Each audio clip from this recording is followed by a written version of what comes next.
Warning, this video is not suitable for all ages. Viewer discretion is advised. Welcome back. আশা করছি আপনারা সবাই ভালো আছেন এবং ভালোর দলে আছেন। আমিও ভালো আছি এবং ভালোর দলে আছি। আমার কাছে একটা জিনিস মনে হয় যে যখন আমরা 15 রোজা পার করি তারপর থেকে ঈদটা যেন আমাদের আরো বেশি কাছাকাছি চলে আসে এবং তখন আমরা ঈদ নিয়েই বেশি ভাবি বা ভাবতে পছন্দ করি। তো আমিও তাই ভাবলাম যে এখন থেকেই ঈদ স্পেশাল যে এপিসোডগুলো আমাদের করার কথা ছিল সেই এপিসোডগুলো আমরা চালু করে দিই। এবং এই এপিসোড চালু করতে গিয়েই আমার মনে হলো যে সেরা যে ঘটনাগুলো আমার হাতে আছে সেই ঘটনাগুলো শোনানোর এখনই উপযুক্ত সময়। আপনারা সবাই মেহেদির কথা জানেন, আপনারা আফ্রিকার কালো জাদু অনেক ভালোবাসা নিয়ে শুনেছেন এবং আপনাদের অনেক ভালোবাসা পেয়েছে। এখন যে ঘটনাটি পড়ে শোনাবো সেটিও আমাদেরকে পাঠিয়েছেন মোহাম্মদ সাবিত আলম। কোনো ভূমিকা করব না, বরং একটা অনুরোধ করব, যারা এখনো সাবস্ক্রাইব করেনি আমাদের চ্যানেলটি তারা অনুগ্রহ করে সাবস্ক্রাইব করে ফেলুন। আর যারা সাবস্ক্রাইব করেছেন কিন্তু এখনো পর্যন্ত বেল আইকনে ক্লিক করেননি তাদেরকে বলবো বেল আইকনে ক্লিক করুন, নাহলে আপনি অনেক নোটিফিকেশন মিস করছেন। আপনি জানতেই পারছেন না আমরা নতুন নতুন কি কবে নিয়ে আসছি। চলুন কথা না বাড়িয়ে আমরা সরাসরি ঘটনায় চলে যাই। যেভাবে লেখা আছে আমি সেভাবেই শুরু করছি। আসসালামু আলাইকুম রাসেল ভাই ও শ্রোতা বন্ধুরা, কেমন আছেন আপনারা? আশা করি আল্লাহর রহমতে আপনারা সবাই খুব ভালো আছেন, সুস্থ আছেন। আমিও ভালো আছি আলহামদুলিল্লাহ। আমি আপনাদের সবার পছন্দের শো ভূত.com এর মডারেটর এবং একনিষ্ঠ ভক্ত মোহাম্মদ সাবিত আলম, লিখছি ময়মনসিংহ বিভাগ থেকে। যেখান থেকে আজকের এই ঘটনাটি শুনছেন আল্লাহ আপনাদের সবাইকে খুশি রাখুন। আমি আপনাদের মাঝে একটি লম্বা ঘটনা নিয়ে হাজির হয়েছি।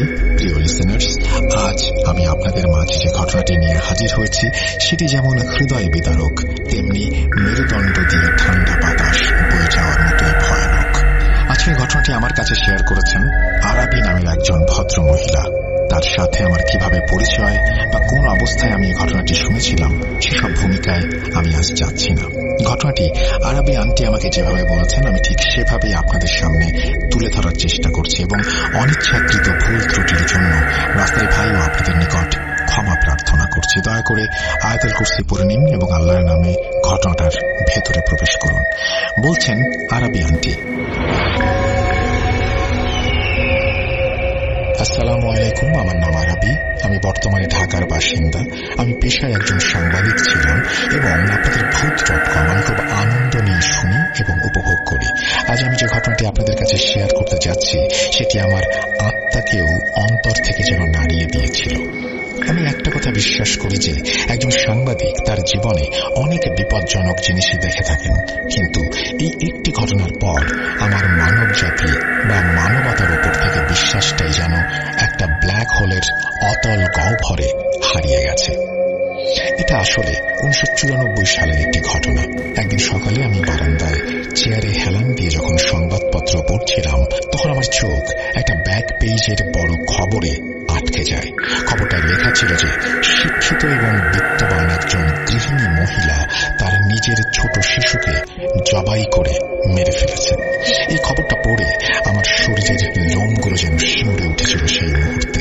আমি কৌতূহল নিয়ে যখন খবরটার বিস্তারিত পড়লাম তখন জানতে পারলাম যে ঢাকার কোনো এক এলাকার ধনী ও বিত্তবান একজন মহিলা তার নিজ সন্তানকে জবাই দিয়েছেন এবং জবাই করার পর বাচ্চাটাকে নিজের সন্তান হিসেবে মেনে নিতে অস্বীকৃতি জানিয়েছেন।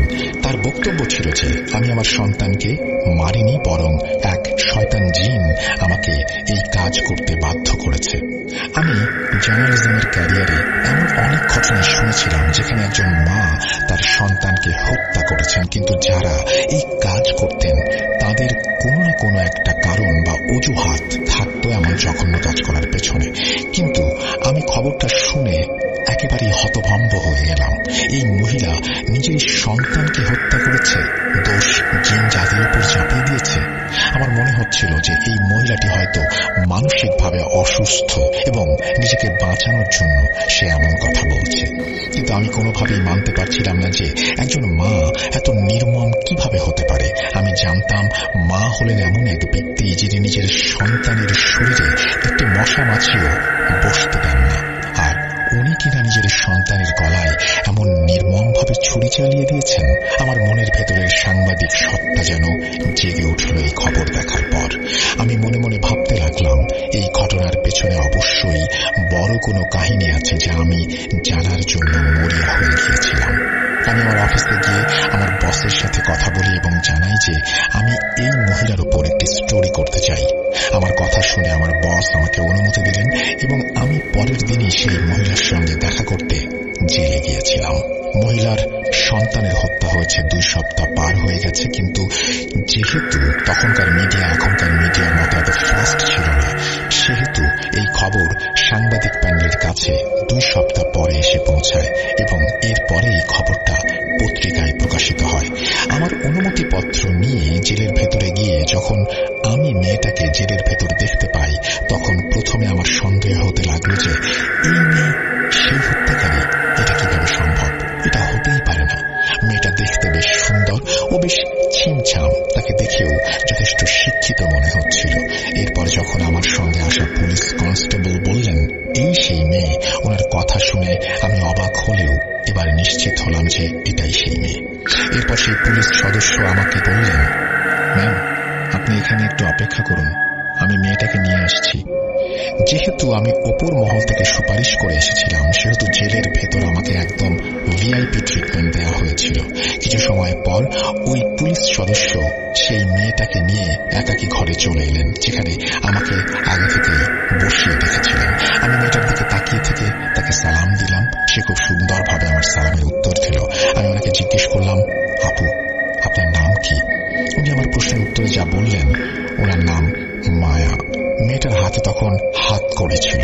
আমি সেই পুলিশ সদস্যকে বললাম, স্যার, দয়া করে আপনি একটু বাইরে গিয়ে দাঁড়ান, আমি ওনার সঙ্গে একটু কথা বলতে চাই, একা। যখন সেই পুলিশ বাইরে চলে গেলেন, তখন আমি মায়াকে আমার পরিচয় দিলাম এবং বললাম যে আমি তার উপর একটা স্টোরি করতে চাই। আমি ওনাকে প্রতিশ্রুতি দিলাম যে আমি ওনার কথাগুলো বিশ্বের সকলের কাছে পৌঁছে দেব। এরপর তিনি সেই ঘটনাগুলো যেভাবে বলেছিলেন আমি সেভাবেই আপনাদের শোনাতে চাই। বলছেন, মায়া, আমার নাম মায়া। আমি 1989 সালে আমার মাস্টার্স কমপ্লিট করি এবং এরপর আমাকে বিবাহ বন্ধনে আবদ্ধ হতে হয় আমার খালার ছেলের সাথে। আমার শ্বশুর বাড়িতে আমরা 5 সদস্য ছিলাম, আমি, আমার স্বামী, শাশুড়ি এবং আমার স্বামীর বড় ভাই ও ওনার স্ত্রী, অর্থাৎ আমার জেঠো এবং জেঠানি। আমার শ্বশুর অনেক আগে দুনিয়ার মায়া কাটিয়ে আল্লাহর দরবারে চলে গিয়েছিলেন। আমার বিয়ের 2-3 বছর খুব ভালো কেটেছিল। আমার জেঠানির বিয়ের বয়স তখন 6 থেকে 7 বছর হয়ে গিয়েছিল, কিন্তু তখনও তাদের কোনো সন্তান ছিল না। যেমন আগের দিনের শাশুড়িরা ছিলেন ছেলের বউয়ের বদনাম করা বা প্রতিটি কথাতেই খোঁচা দেওয়ার মতো জঘন্য কাজ করতেন, ঠিক তেমনই ছিলেন আমার শাশুড়ি আম্মাও। ওনার এই কাজটা আমারও খুব খারাপ লাগতো, কিন্তু কিছু করার ছিল না, কারণ তিনি বয়সে আমার চেয়ে বড় এবং মুরব্বী। তাই ইচ্ছে থাকা সত্ত্বেও আমার কিছু বলার ছিল না। বিয়ের পরে আমি আল্লাহর রহমতে অন্তঃসত্ত্বা হয়ে গেলাম পরের বছরে এবং আল্লাহর রহমতে খুব সুন্দরভাবে মা হওয়ার নিয়ামত লাভ করলাম।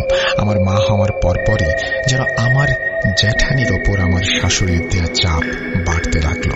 আমি মানছি যে আমার জ্যাঠানি মন্দ মহিলা ছিলেন না, কিন্তু ওনার শাশুড়ি রোজকার খোঁটা আর অত্যাচার ওনার ভেতরটাকে যেন কলুষিত করে তুলেছিল।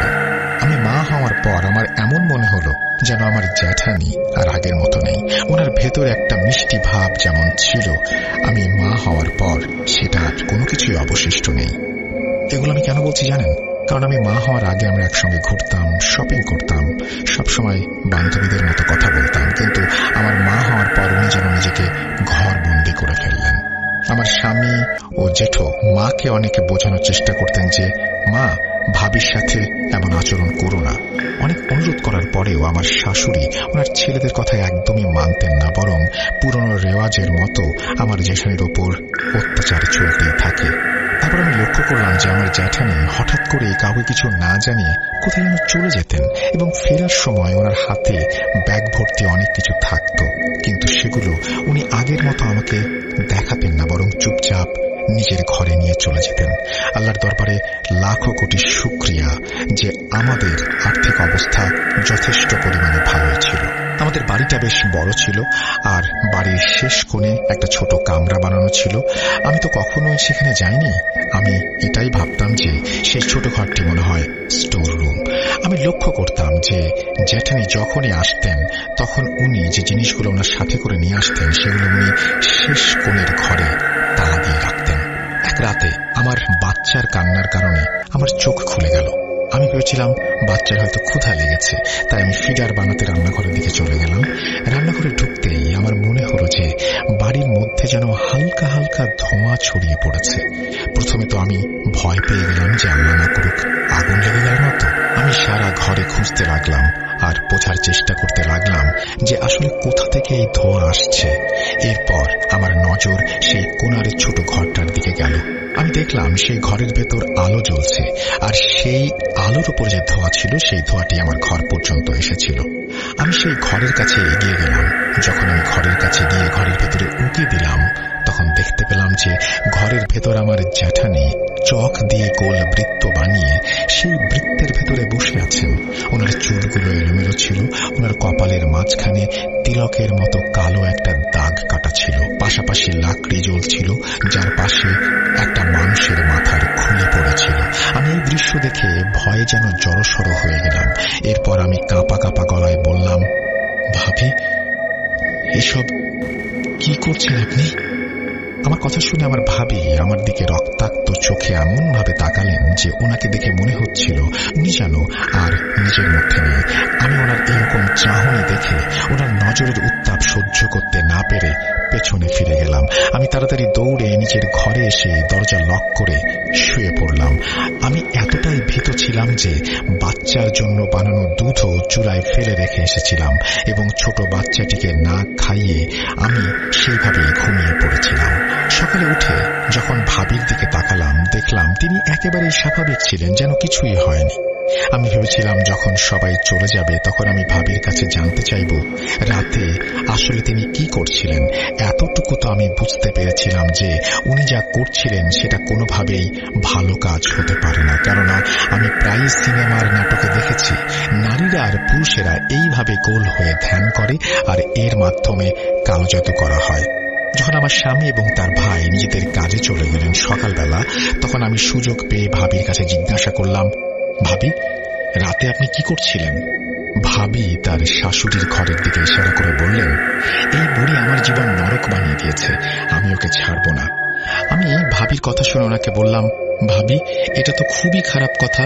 উনি তো আমাদের মুরব্বী, আর বড়রা যদি আমাদের কিছু বলে থাকেন তবে আমাদের উচিত না ওনাদের কথার জের ধরে আমরা ওনাদের ক্ষতি করি। আমরা তো ছোট, আর ছোটদের কর্তব্য হলো বড়দের সম্মান করা। আমার ভাবির মুখে রাগের ছাপ। উনি আমাকে বললেন, মায়া, তুমি জানো না যে বাচ্চা না হওয়াটা আসলে কতটা কষ্টের।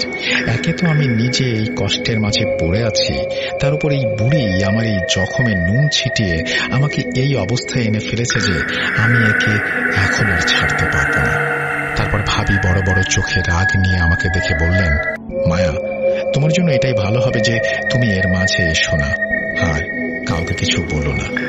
আমি চুপ করে গেলাম, কারণ আমি সিনেমায় দেখেছি যে কালো জাদু আসলে আছে, কিন্তু আমি এটা জানতাম না যে এর ফলাফল কতটা ভয়ানক হতে পারে।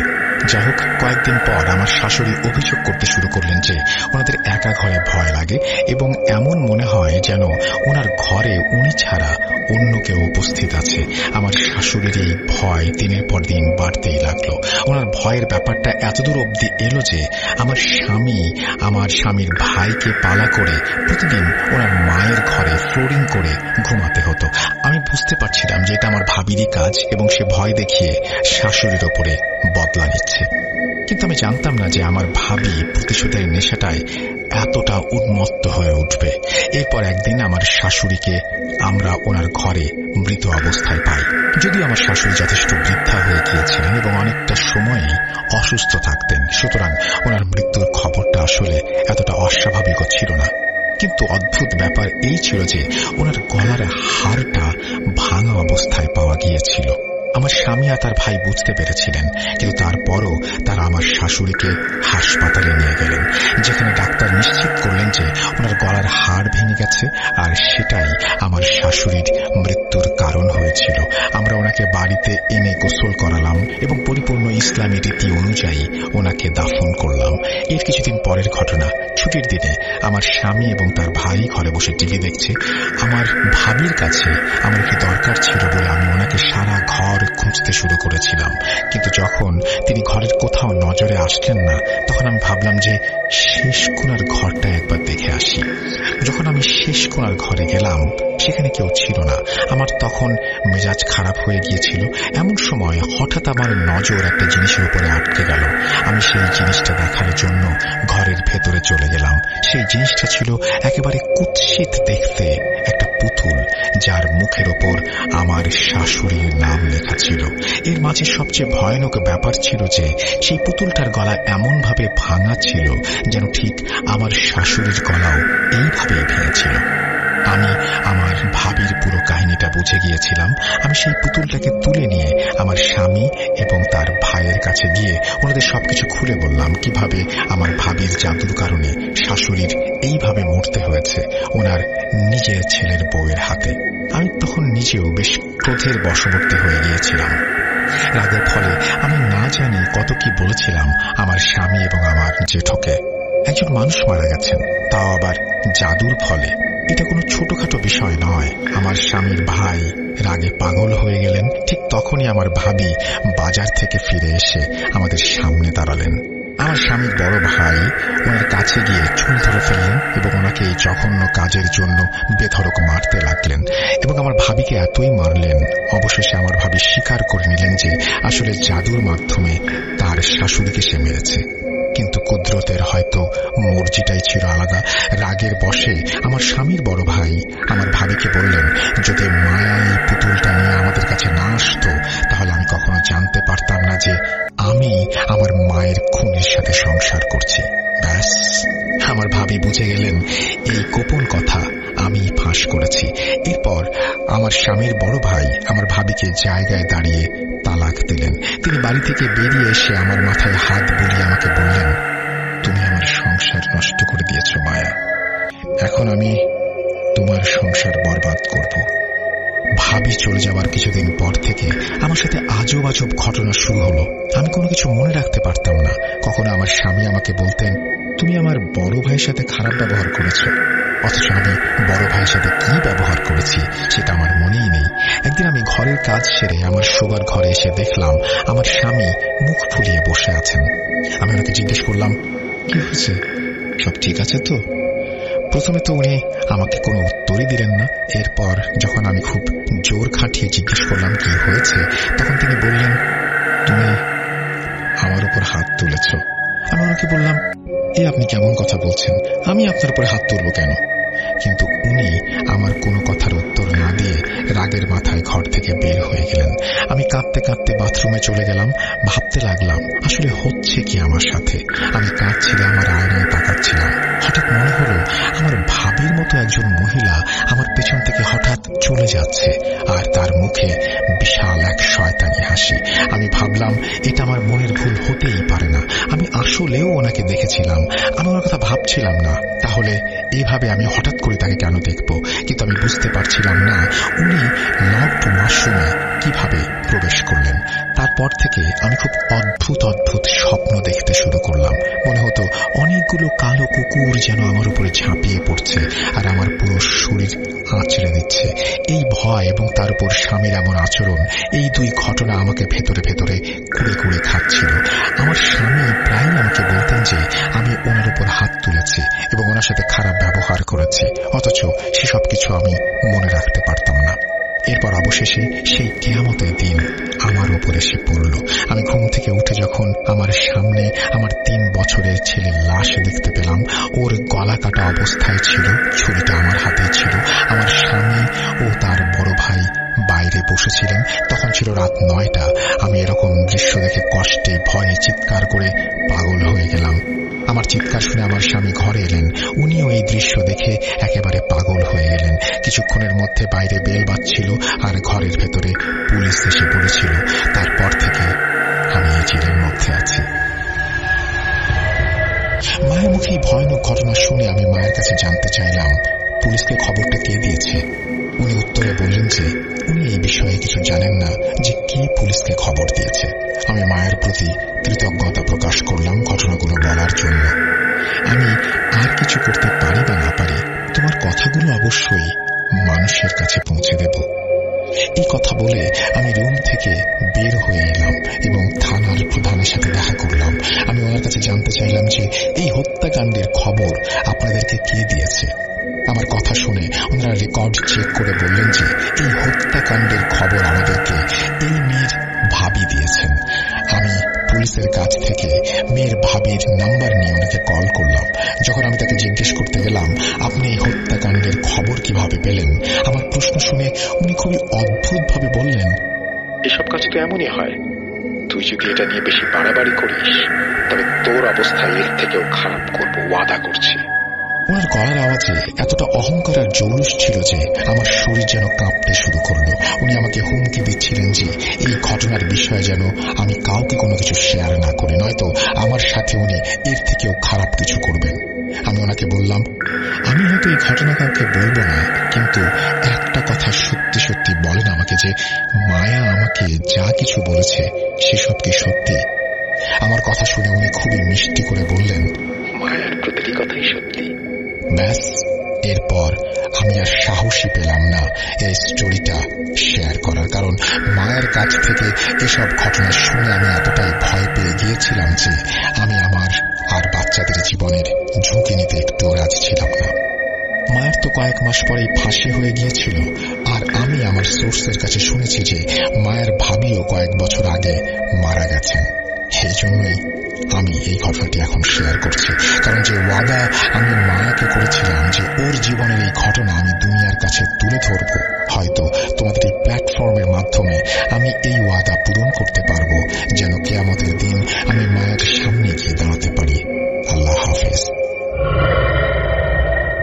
এই বলে আরবি আন্টি ওনার ঘটনাটি শেষ করলেন। প্রিয় লিসেনার, আজকের ঘটনা আপনাদের কেমন মনে হয়েছে? আজ হয়তো কালো জাদু জয়ী হয়েছে, কিন্তু আমি হলফ করে বলতে পারি আল্লাহর বিচার অনিবার্য। আজকের ঘটনার পর হয়তো মনে হতে পারে অশুভ শক্তি জিতেছে, মনে হতে পারে যে অন্যায় শক্তিশালী আর সত্য সবসময় পরাজিত হয়। কিন্তু মনে রাখবেন এই দুনিয়া হলো একটি পরীক্ষা ক্ষেত্র, আর এই পরীক্ষার বিচারক একমাত্র আল্লাহ। আমরা যা দেখছি তা শুধু সাময়িক, কিন্তু আল্লাহর বিচার চিরন্তন, ন্যায়সঙ্গত, নির্ভুল। কালো জাদুর শয়তানি শক্তি আর অশুভ কার্যকলাপ দুনিয়াতে কিছু সময়ের জন্য মানুষকে বিজয়ী করে, কিন্তু চিরকালের জন্য নয়। এই পৃথিবীতে অনেক অপরাধী, অন্যায়কারী আর শয়তানের অনুসারী সাময়িকভাবে সফল হয়, কিন্তু তাদের শেষ পরিণতি নির্ধারণ করেন আল্লাহ নিজে। তিনি সময় দেন, সুযোগ দেন, কিন্তু অবিচার করেন না। যে কুফরি শক্তির ওপর ভরসা রাখে তার পরিণতি ভয়াবহ। হয়তো দুনিয়াতে সে পার পেয়ে যায়, কিন্তু আখিরাতে তার পার পাওয়ার কোনো উপায় নেই। সুতরাং যারা সত্যের অনুসারী তারা যেন হতাশ না হন। আল্লাহর উপরে ভরসা রাখুন, দোয়া ও ইবাদতে অটল থাকুন। কোনো অশুভ শক্তি আল্লাহর অনুমতি ছাড়া কাউকে ক্ষতি করতে পারে না। আর যদি দুনিয়াতে অন্যায় দেখে মনে হয় সত্য পরাজিত, তাহলে মনে রাখবেন এটা চূড়ান্ত পরাজয় নয়, বরং এটি একটি পরীক্ষা। চূড়ান্ত বিচার একমাত্র আল্লাহর হাতে, আর তিনি ন্যায়ের চেয়ে কিছুই ভালোবাসেন না। আল্লাহ আমাদের সবাইকে শয়তানি শক্তির প্রভাব থেকে রক্ষা করুন, সত্যের পথে পরিচালিত হন। এই বলে সাবিত তার ঘটনা শেষ করেছেন। থ্যাংক ইউ ভেরি মাচ সাবিত আলম আপনাকেও, এবং আশা করছি এই ঘটনাটি আপনাদের সবারই ভালো লেগেছে। যদি ভালো লাগে আমার কাছেও খুব ভালো লাগবে, এবং আমি আশা করব যে আপনাদের ভালো লেগেছে আসলে। যাই হোক, আজকে আরো একবার অনুরোধ করি, সেই অনুরোধটাই যে যারা এখনো সাবস্ক্রাইব করেনি তারা সাবস্ক্রাইব করে ফেলুন, যারা এখনো বেল আইকনটিতে ক্লিক করেনি তারা বেল আইকনে ক্লিক করুন, এবং যারা এখনো পর্যন্ত আমাদের সঙ্গে আছেন এবং ঈদের একটা চমৎকার এপিসোড এক্সপেক্ট করছেন তাদেরকে বলবো ঘটনা পাঠিয়ে দিন আমাদের ইমেল অ্যাড্রেস russell.booth.com এই অ্যাড্রেস। আমরা চলে যাব আমাদের পরবর্তী ঘটনায়।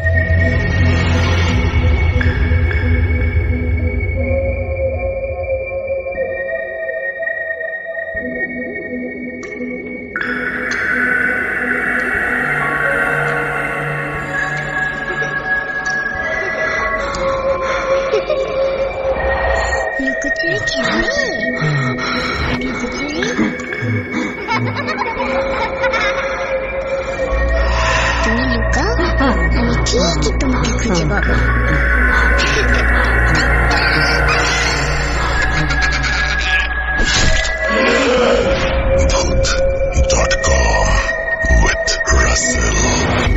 Welcome back. আপনাদের সবাইকে স্বাগত জানাচ্ছি আমি রাসেল। আশা করছি আপনারা সবাই ভালো আছেন এবং ভালোর দলে আছেন। আমিও ভালো আছি, ভালোর দলে আছি। এবং একটা লম্বা ঘটনার পরে এবার যাব অডিও ক্লিপে। আমি আপনাদেরকে রিকোয়েস্ট করব, যারা এখনো পর্যন্ত আমাদের সঙ্গে আছেন শেষ পর্যন্ত থাকবেন, কারণ এই সময়টা যত বেশি রাত হয় তত বেশি আসলে আমাদেরও ইচ্ছা করে যে সবাইকে নিয়ে একসাথে শো করি। ভালো লাগে না একটা করতে। সো প্রথম থেকে শেষ পর্যন্ত যারা থাকেন তাদেরকে ধন্যবাদ জানাই। যারা চলে যাওয়ার প্ল্যান করছেন তাদেরকে বলবো আরেকটু যদি সম্ভব হয় তারা থাকুন। আশা করছি ভালো লাগবে। চলুন কথা না বাড়িয়ে আমরা আমাদের পরবর্তী ঘটনায় যাই। আসসালামু আলাইকুম রাসেল ভাই, আশা করি ভালো আছেন। আর আমি জানি আপনি সবসময় ভালো বলেই থাকেন, তা জিজ্ঞাসা করলাম না কেমন আছেন। তো আমি মোহাম্মদ লোকমান হোসেন বলছি, ব্রাহ্মণবাড়িয়া জেলা নাসিরনগর উপজেলা রামপুরিয়া নামক একটি গ্রাম থেকে। তো ভোট.com আমি অনেকদিন ধরেই শুনছি, এখনো শুনি। রাতে ঘুমানোর আগে আমি ভোট.com শুনি। আমার কাছে অনেক ভালো লাগে যখন রাসেল ভাই পড়ে শোনান অন্যদের কাহিনী। তো আমার কাছে একটা ঘটনা আছে যেটা কিছুদিন আগে ঘটেছে আমার এক দুলাভাইয়ের সাথে, যেখানে আমি উপস্থিত ছিলাম। তো ভাবছি এই ঘটনাটা আপনার কাছে পাঠাই। তো ভাই যদি ঘটনাটা ভালো লাগে, তা সিলেক্ট হয় তাহলে লিসেনারদের পরে শোনাবেন, অনেক খুশি হবো। তো আর কিছু কথা না বলে চলুন ঘটনায় চলে যাই। ঘটনাটি ঘটে 2024 সালের ডিসেম্বর মাসে। আমার বড় ভাইয়ের যখন বিয়ে হয় তখন ওনার শ্বশুর বাড়িতে আর কি ঘটনাটি ঘটে। তো ঘটনা ঘটার সময় আমি সেখানে ছিলাম। তো বিয়ের পর যখন বউর বাড়ি থেকে বউকে নিয়ে যেতে আসে, তখন জামাইয়ের সাথে যখন কিছু লোক যায় কিংবা বন্ধু বান্ধব যায়, সেটাকে বলে ফিরে যাত্রা। তো আমরা সেই ফিরে যাত্রায় গেছিলাম 4 জন, আমার বড় ভাইয়ের সাথে আমি, আমার বন্ধু, আমার দোলা ভাই এবং বড় ভাইয়ের একজন বন্ধু, আমরা 4 জন। তো এখানে গিয়ে ঘটনাটি ঘটে প্রথম রাতে। সেদিন আমরা যখন গেলাম যেতে সন্ধ্যা হয়ে যায়, সন্ধ্যার 8 পর্যন্ত আর কি। ওইখানে গিয়েই মাগরিবের আজান দেয়, এরকম একটা সময়। তো আমরা সেখানে প্রথম গিয়েছিলাম, যেহেতু বিয়ের সময় তো নতুন জায়গায় সবাই প্রথমে গিয়েছিলাম। তো সেখানে যাওয়ার পর রাতে খাবার দাবার খেয়ে আড্ডা দিয়ে সবাই যখন ঘুমিয়ে পড়ি, বিয়ের বাড়িতে তখন সবাই সারাদিন পরিশ্রম করছে, অনেক সবাই ক্লান্ত হয়ে ঘুমায় পড়ছে। তখন আর 12টা বাজে, সবাই ঘুমায় পড়ছে। পরিবেশটা একদম নিস্তব্ধ, গা চমচম একটা পরিবেশ। তো সেদিন পরিবেশটা একবার ঠান্ডা ছিল। তো ঘটনাটি ঘটে আমার দোলাভাইয়ের সাথে। তখন অনুমানে রাত 2টা বাজে। হ্যাঁ, ওইরকম সময় রাসেল ভাই আগেই বলে রাখা ভালো যে দোলাভাই যখন আমাদেরকে বলছিল, পরবর্তী সময় যখন ঘটনাটা বলছিল, তখন আমরা শুনছিলাম আর কি। তো আমি এখন ঘটনার ধারাবাহিকতা বজায় রাখার জন্য এখন বলে রেখেছি। তো দোলাভাই ঘুম থেকে উঠে করে কিছু একটা শব্দ শুনে।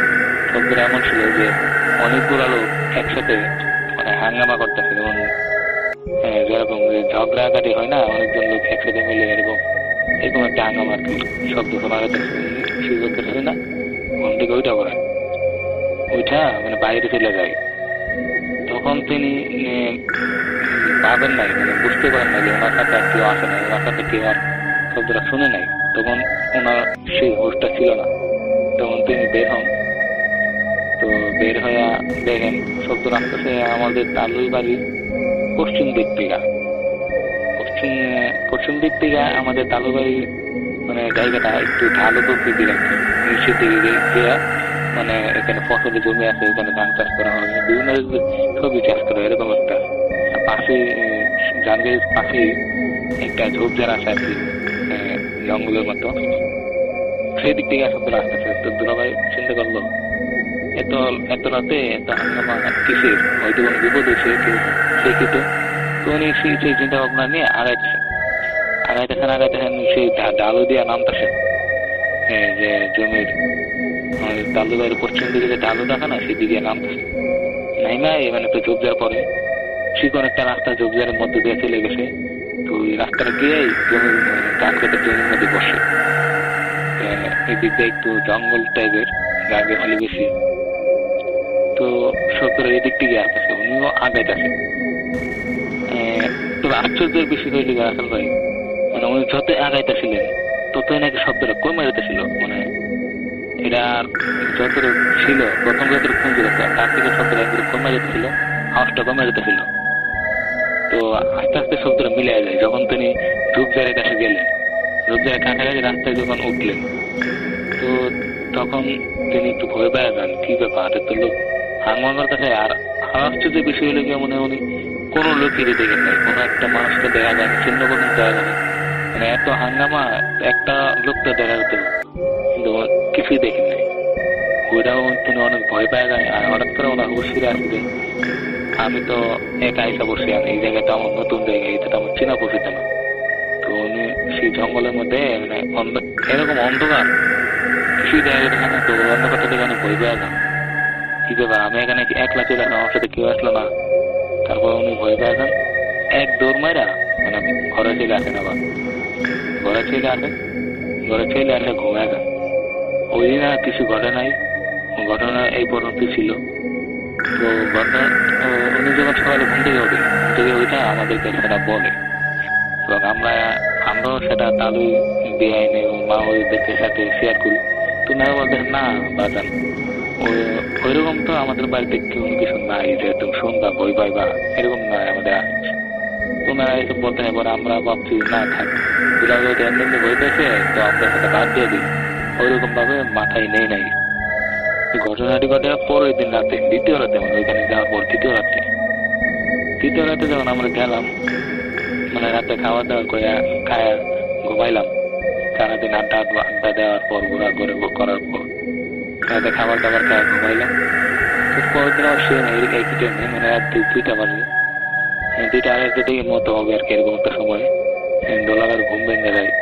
ওনার নাকি প্রস্তাব পাইছিল, মানে পরে যখন উনি বলছিল আমাদেরকে, তো ওনার নাকি প্রস্তাব পাইছিল অনেক ওঠেন প্রস্তাব করে দেন, এরকম চাপ দিছিল না ওনার যাওয়াই লাগবে না, উপায় নেই। তো উনি বের হয়ে দেখলেন পশ্চিম দিকে, যখন তাকাইলেন মানে তালুর বাড়ি পশ্চিম দিকে, কাল রাতে যেদিকে গেছিলেন উনি ওইদিকে দেখেন একবারে অন্ধকার জায়গাটা। অথচ সেই দিন ছিল পূর্ণিমার রাত। তো চাঁদের আলো দিক দিয়ে বাম দিকে মানে পূর্ব দিকে উনি যখন তাকালেন দেখেন চাঁদের আলো সবকিছু দেওয়া হচ্ছে স্পষ্ট, কিন্তু পশ্চিম দিকে একবারে অন্ধকার। তো উনি যখন গতকালকে সেই ঘটনাটা ঘটে, তো উনি কিছুটা ভয় পান। তো উনি আর সেদিকে যান না, তো উনি আবার পূর্ব দিকে যান, আমাদের বাড়ির তালের বাড়ি বা দিকে পূর্ব দিকে যান। পূর্ব দিকে গিয়ে মানে যান প্রস্তাব করে, ওইখানে একটা ঝোপঝাড় আছে, ঝোপঝাড়ের পাশে একটা রাস্তা আছে। এই রাস্তাটা মনে করেন কি আমাদের তালুই বাড়ির যে এলাকাটা, এই এলাকাটা মানে একটা মেন রোড বলা চলে। এই রোডটা নদীর পাড়ে চলে গেছে, তালুই বাড়ির থেকে নদীর পাড়ে চলে গেছে, মানে আড়াআড়ি ক্রস করে নদীর পাড়ে চলে গেছে। অনেক লম্বা চোর একটা রাস্তা। তো তিনি যখন সেই ঝোপঝাড়ের কাছে গেলেন প্রস্তাব করতে, তখন তিনি একটা আওয়াজ শুনলেন। আওয়াজটা এমন ছিল যে অনেকগুলা লোক একসাথে মানে জিকির করতেছিল, ইসলামের কোন একটা বিষয়ে জিকির করতেছে। তো উনি তো আগে জিকিরের সঙ্গে পরিচিত, যেহেতু মুসলমান উনি, তো জিকির করতেছে এত রাইতে এতগুলা মানুষ কুত্তি গাইলো, আর এদের মধ্যে কেন জিকির করে দেখি। তো উনি ভাবছে কোন আল্লাহ লোক গভীর রাতে ইবাদত করতেও হতে পারে, কিন্তু রাস্তায় কেন? উনি বিষয়টা দেখার জন্য, ভালো পরিষ্কার দেখার জন্য ঝোপঝাড় থেকে একটু কয়েক মিনিট, 1 মিনিটের মতো না, 1 মিনিটের চেয়ে কম, মানে 10-12টা কাইক মানে পায়ে হাইটা একটু সামনে গিয়ে দেখলেন সেই রাস্তার মধ্যে সাদা পাঞ্জাবি পরা অনেক লোক মানে অনেকজন লোক লম্বা, সেই রাস্তাটা পুরাটা ভর্তি, সারিবদ্ধ ভাবে যাইতেছে, হাঁটতেছে আর মিছিল করতেছে, মানে জিকির করতেছে। তো এটা দেখে তিনি হঠাৎ ভয় পেয়ে যান, কি করে এত সাদা পাঞ্জাবি পরা, সাদা টুপি পরা, এরা কারা এগুলো মনে। তো উনি কিছুটা ভয় পান, আর মানে ওদের চেহারা দেখা যাইতেছিল না, এত চাঁদের আলো আর ওদের মানে এরকম সাদা উজ্জ্বল ধপধপে করতেছিল এরকম আলো। তো ওনার চোখে মানতেছে না, মানে ভালো দেখতে পাচ্ছে না এরকম আলো ওদের গায়ের থেকে বাইরেতেছে। আর মনে করেন কি ওই যে চাঁদের আলো মানে দেখার কথা চেহারাগুলা, কিন্তু চেহারা দেখা যেতেছে না, একবারে উজ্জ্বল করতে রাতের মধ্যে উজ্জ্বল বাদ্যের মধ্যে দেখা যাচ্ছে। তো উনি এটা থেকে আরো বেশি ভয় পেয়ে যান, কি ব্যাপার। উনি ভয় পেয়ে দ্রুত দৌড় মারা আবার চলে আসেন, ভাবছে অন্য কোনো খারাপ কোনো বিষয় হবে। তো যখন রাতে বেলা ঘুমায়, উনি নাকি ভয়ানক স্বপ্ন দেখলো, সেই স্বপ্নটা আমাদেরকে বলে নাই। স্বপ্ন দেখে উনি লাফায় উঠে। তো পাশে আমার বড় ভাইয়ের বন্ধু ঘুমাইছিল। তো ওরা দুজন একসাথে ঘুমাইল আর কি, ওরা বড় মানুষ তো হইলেন, আর আমি আর আমার বন্ধু আলাদা রকম শুয়েছিলাম। তো যখন উনি লাফ মারে উঠে স্বপ্ন দিকে মানে উঠেন, তো আমার বড় ভাইয়ের বন্ধু আমার ভাই লাগে, উনি বলতে কি ব্যাপার আপনি ওটা তুলে উঠলেন, কিছু হয়েছে নাকি? তো উনি বলতে না কিছু না। পরে উনি দেখলেন ওনার শরীর ঘাইমা একাকার হয়ে গেছে, মানে একদম উনি হাঁপার কাছে বসে বসে। বিষয়টা উনিও ঘুমাইছিলেন, আমার বড় ভাইয়ের বন্ধু যিনি, উনি ঘুম চুকে উনি বলতেছেন কি ব্যাপার আপনি উঠে গেছেন, কোথাও যাবেন নাকি এরকম। উনি আজ ভালো দেন না, উনি তখন ঘুমাই যায়। আর তোলা ভাই তখন কিছু বলে নাই, আমার এরকম খারাপ স্বপ্ন দেখছি, ভয় লাগতেছে। তো উনি কিছুই বলে নাই। যখন ফজরের আজান দিই তখন উনি নাকি সারা রাত ঘুমাতে পারে নাই। ফজরের আজান থেকে যে মাত্র দেখলো তাহলে সাহেব ওইটা ফজরের নামাজের জন্য উজু করতে যেতেছে টিউবওয়েলের মধ্যে, কলের দ্বার যেতেছে উজু করতে। তো তখন তিনি উঠলেন, ওইটা তালু আমি চলে যাই। তালুর মধ্যে কি বলো বাজান আপনার যে চলে যাবেন, মানে এটা হয় কি করে আপনি সকাল চলে যাবেন কেন, আর এত সকালে ঘুমতে উঠলেন কেন?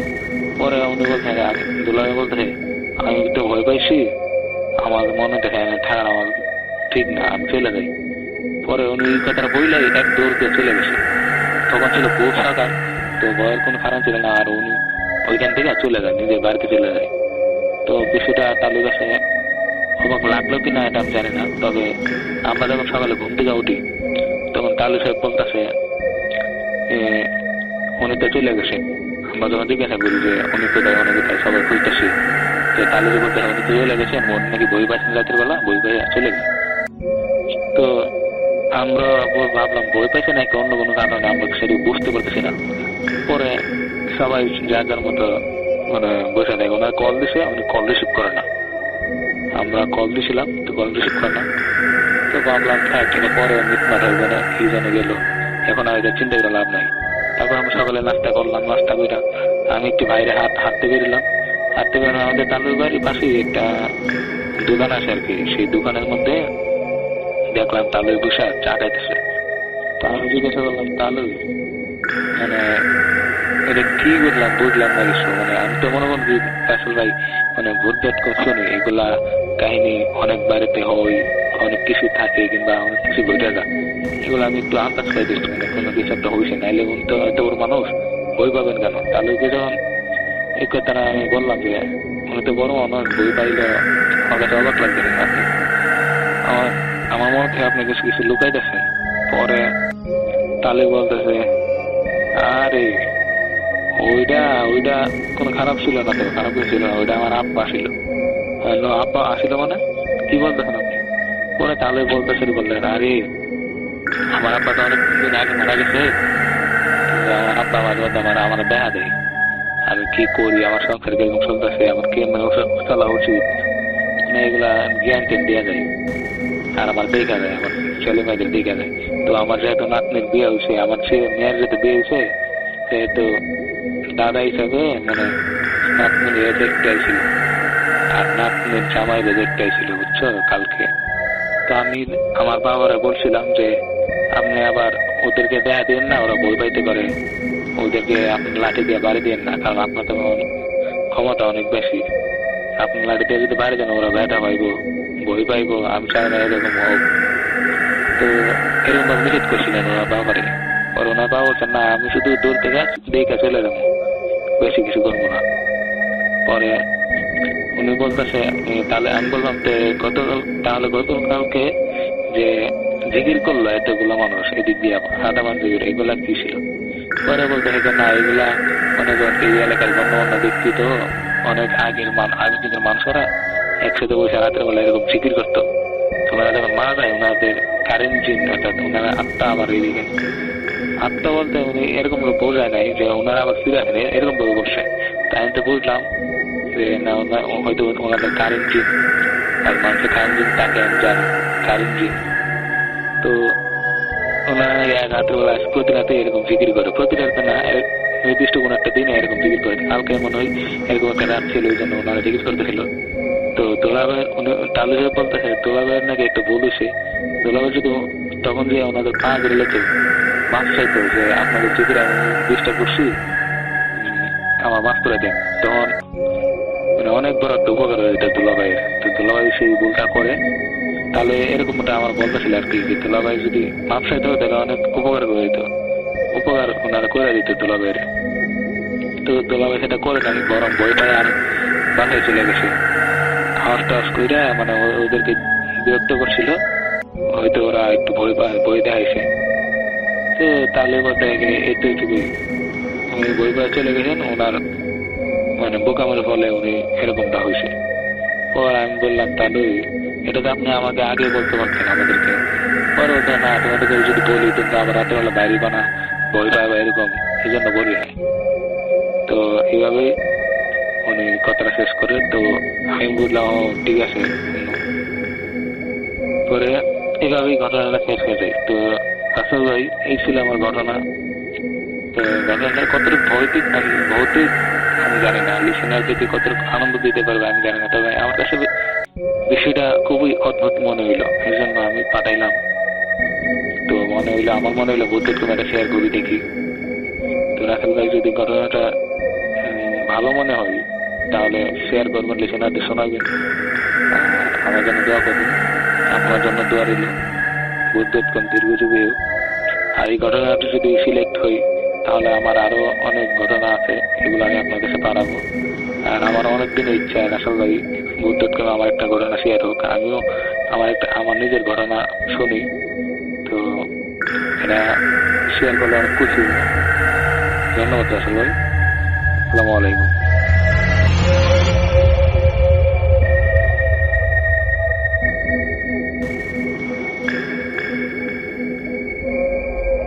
Spirit, be here with me.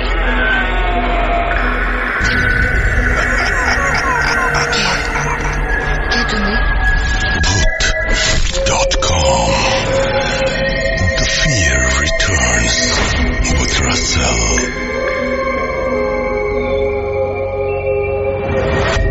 যেভাবে লেখা আছে আমি সেভাবেই শুরু করছি। নাম ফারহান, তারপরে মোবাইল নাম্বার এবং ঠিকানা, তারপর তিনি লিখছেন, আসসালামু আলাইকুম রাসেল ভাই, আশা করছি ভালো দলে আছেন। আমিও ভালো আছি। আমার নাম ফারহান, আমি এবছর অনার্স ফার্স্ট ইয়ারে ভর্তি হব। আমি ছোটবেলা থেকেই আপনার শোয়ের একজন নিয়মিত শ্রোতা। আমি অনেকদিন ধরেই ভাবছি যে আমি আমার মামা বাড়ির একটি ঘটনা আপনাদের কাছে শেয়ার করব। ঘটনাটি আমার মামার বাড়ির বিল্ডিং এ 2007 সালে ঘটা। এই কাহিনী বা ঘটনাটা আমার নানু এবং আমার মামার কাছ থেকে শোনা। এই কাহিনী যার সাথে ঘটেছে তারা এখন আর সেখানে থাকেন না, কিন্তু এই ঘটনাটি সেই অঞ্চলের একটি অত্যন্ত আলোচিত ঘটনা। অনুরোধ রইল যে আপনি এই ঘটনাটি ভূত.com-এর সকল শ্রোতাদের সাথে শেয়ার করবেন। বেশি কথা না বাড়িয়ে আমি ঘটনায় চলে যাচ্ছি। আমার মামা বাড়ি বরিশাল জেলার কোন একটি উপজেলার একটি মফস্বলে অবস্থিত।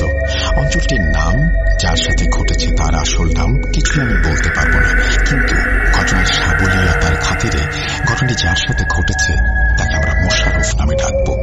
আমার মামারা যে বাড়িতে থাকেন তা অনেক আগের একটি বিল্ডিং, তারা এই বাসা ভাড়া নেন। বিল্ডিংটি এখনকার একজন বেশ ধনী লোকের। এখানে আশেপাশে আশেপাশে ওরকম দালান কোঠা নেই। আমার মামারা এই বিল্ডিং এর 3 তলায় 10-12 বছর ধরে থাকেন। মোশাররফ সাহেব এখানে তার স্ত্রী এবং 2 সন্তানের সাথে থাকেন। তারা দোতলায় ভাড়া থাকতেন। এই ঘটনাটি ঘটার 1.5-2 বছর আগে তারা এই বাসাটি ভাড়া নেন। তিনি এই মফস্বল থেকে বেশ দূরে একটি প্রত্যন্ত গ্রামের প্রাইমারি স্কুলের হেডমাস্টার ছিলেন।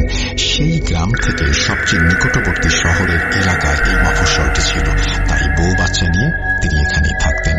প্রতিদিন ভোরে ফজরের নামাজ পড়েই স্কুলের জন্য রওনা হতেন। বাসা থেকে হেঁটে ঘাট পর্যন্ত গিয়ে পরে ট্রলারে উঠে যেতেন। তারপর বাকি পথ ভ্যানে চড়ে এবং পায়ে হেঁটে যেতেন। মোট তার 1.5 ঘন্টা সময় লাগত বাসা থেকে স্কুলে পৌঁছাতে। আশেপাশের মানুষ বলে সে খুবই জ্ঞানী এবং ধার্মিক মানুষ ছিলেন। জোহর ও আসর বাদে সব ওয়াক্তেই তিনি মসজিদে এসে নামাজ পড়তেন। জোহর ও আসর পড়তেন না, কারণ তখন তিনি স্কুলে থাকতেন। সবার সাথে ভালো সম্পর্ক রাখতেন, কিন্তু বেশি কথা বলতেন না। তার জন্ম এই উপজেলাতেই, কিন্তু এই মফস্বলে না। এখানে চাকরি নেয়ার পরেই তিনি বউ বাচ্চা নিয়ে এসেছেন।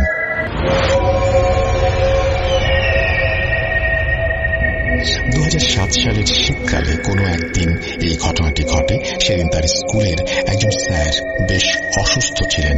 সেই স্যারটি সেই গ্রামেই থাকতেন। 3টা-4টার দিকে স্কুলের সব কাজ শেষ করে সেই স্যারটি বাসায় যান তাকে দেখতে। স্কুলের হেডমাস্টার হয়ে এই স্যারের বাসায় তিনি প্রথম আসেন। তাই স্যার এবং স্যারের ওয়াইফ তার যথেষ্ট আপ্যায়ন করেন। যদিও স্যার অসুস্থ, তার স্ত্রী মোশাররফ সাহেবের আপ্যায়নের কোনো কমতি রাখেননি। তার স্ত্রী অনেক কিছু রান্না করেন। বলে রাখা ভালো, মোশাররফ সাহেব তাকে একা দেখতে যাননি, সঙ্গে স্কুলের আরো কিছু স্যারদেরও নিয়ে গিয়েছিলেন। তাই সেই সন্ধ্যা 7টা থেকে সেখানে রওনা হতে পারলেন না। মোশাররফ সাহেবের কাছে একটা ছোট ফোন ছিল। তার বিল্ডিং এর নিচতলায় যে প্রতিবেশী থাকতেন সেই লোকটিরও ফোন ছিল। কখনো কোনো প্রয়োজন হলে, স্ত্রীকে কিছু জানাতে হলে মোশাররফ সাহেব প্রতিবেশীকে ফোন দিতেন। প্রতিবেশীর বাসার কাছে একটা দোকান ছিল। সেদিন দুপুরে সহকর্মীকে দেখতে যাবার আগেই মোশাররফ সাহেব সেই প্রতিবেশীকে ফোন করে তার স্ত্রীকে বলে দিতে বলেছিলেন যে আসতে একটু দেরি হবে, হয়তো সন্ধ্যা হবে। পরে সন্ধ্যা 7টার সময় মোশাররফ সাহেব যখন বাসা থেকে বের হলেন তখন তিনি আবারও ফোন দেন, কিন্তু কলটি যায় না, হয়তো নেটওয়ার্ক ছিল না। এই ভেবে আর যোগাযোগ করার চেষ্টা না করে তিনি রওনা দিয়ে দেন। তার স্ত্রী ও অন্যান্য স্যারেরা তাকে অনেকবার বলে এত রাত না করতে বা এত রাতে না যেতে, আজ তাদের বাসাতেই থেকে যেতে, কিন্তু মোশাররফ সাহেব তাতে রাজি হন না। তার কিছু সহকর্মী তাকে বাসা পর্যন্ত পৌঁছেও দিয়ে আসতে চান, কিন্তু মোশাররফ সাহেব বারবার না করেন। যাই হোক, সবাই নিজেদের বাড়ির পথে রওনা হয়। মোশাররফ সাহেব সেই গ্রাম থেকে একটি ভ্যান নিয়ে ঘাট পর্যন্ত যান। তাতে প্রায় আধা ঘন্টা সময় লাগে, কিন্তু এত রাতে সাথে সাথেই তিনি কোনো ট্রলার পান না। ভ্যান চালকটি তার পরিচিত হওয়ায় তাকে ঘাটে একা রেখে যায় না। কোনো ট্রলার না আসা পর্যন্ত ভ্যান চালকটিও সেখানে অপেক্ষা করে। শেষে তারা নদী দিয়ে একটি ট্রলার যেতে দেখে এবং জিজ্ঞেস করে ট্রলারটি কোথায় যাচ্ছে। যখন তারা শুনে যে তাদের গন্তব্যই যাচ্ছে, তখন মোশাররফ সাহেব তাদেরকে অনুরোধ করে তাকেও সঙ্গে নিতে। তারা ট্রলারটি ঘাটে থামায় এবং সঙ্গে নেয়। ট্রলারে 5-6 জন লোক ছিল। তাদের পরনে ছিল লুঙ্গি, মোটা শাল ও সোয়েটার। পুরো ট্রলার ভরে সার।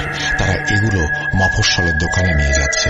ট্রলারে বসেও বেশ কয়েকবার প্রতিবেশীকে কল দেন তিনি, একবারও কল যায় না। তখনকার দিনে এরকম নেটওয়ার্ক না থাকাটা খুবই স্বাভাবিক ছিল। যাই হোক, তারা গন্তব্যে পৌঁছাতে পৌঁছাতে রাত 10টা নাগাদ হয়ে যায়। ঘাটে যাওয়ার সাথে সাথেই সেই বাটন ফোনটি আবারও তিনি বের করেন এবং দেখেন যে ব্যাটারি শেষ হয়ে গেছে। ঘাটে নেমে ট্রলার চালককে ভাড়া দিয়ে বাসার পথে হাঁটা শুরু করেন। ঘাটে নামার সাথে সাথেই বাকি 5-6 জনও তাদের মালামাল নামানো শুরু করে। সে ট্রলারে থাকা অবস্থায় তাদের জিজ্ঞেস করে তারা এত রাতে কেন এই মালামাল নিয়ে যাচ্ছে। তারা বলে এসব মালামাল গতকালই তাদের নেবার কথা ছিল, বিশেষ কারণের জন্য তারা গতকাল নিতে পারেনি, আজকে সকালেও পারেনি। যে দোকানদারদের কাছে তারা এই সমস্ত মালামাল নিয়ে যাচ্ছিল সেই দোকানদার তাদেরকে নাকি বেশ জোরে সোরেই বলেছে আজকের মধ্যেই সব ডেলিভারি করতে হবে।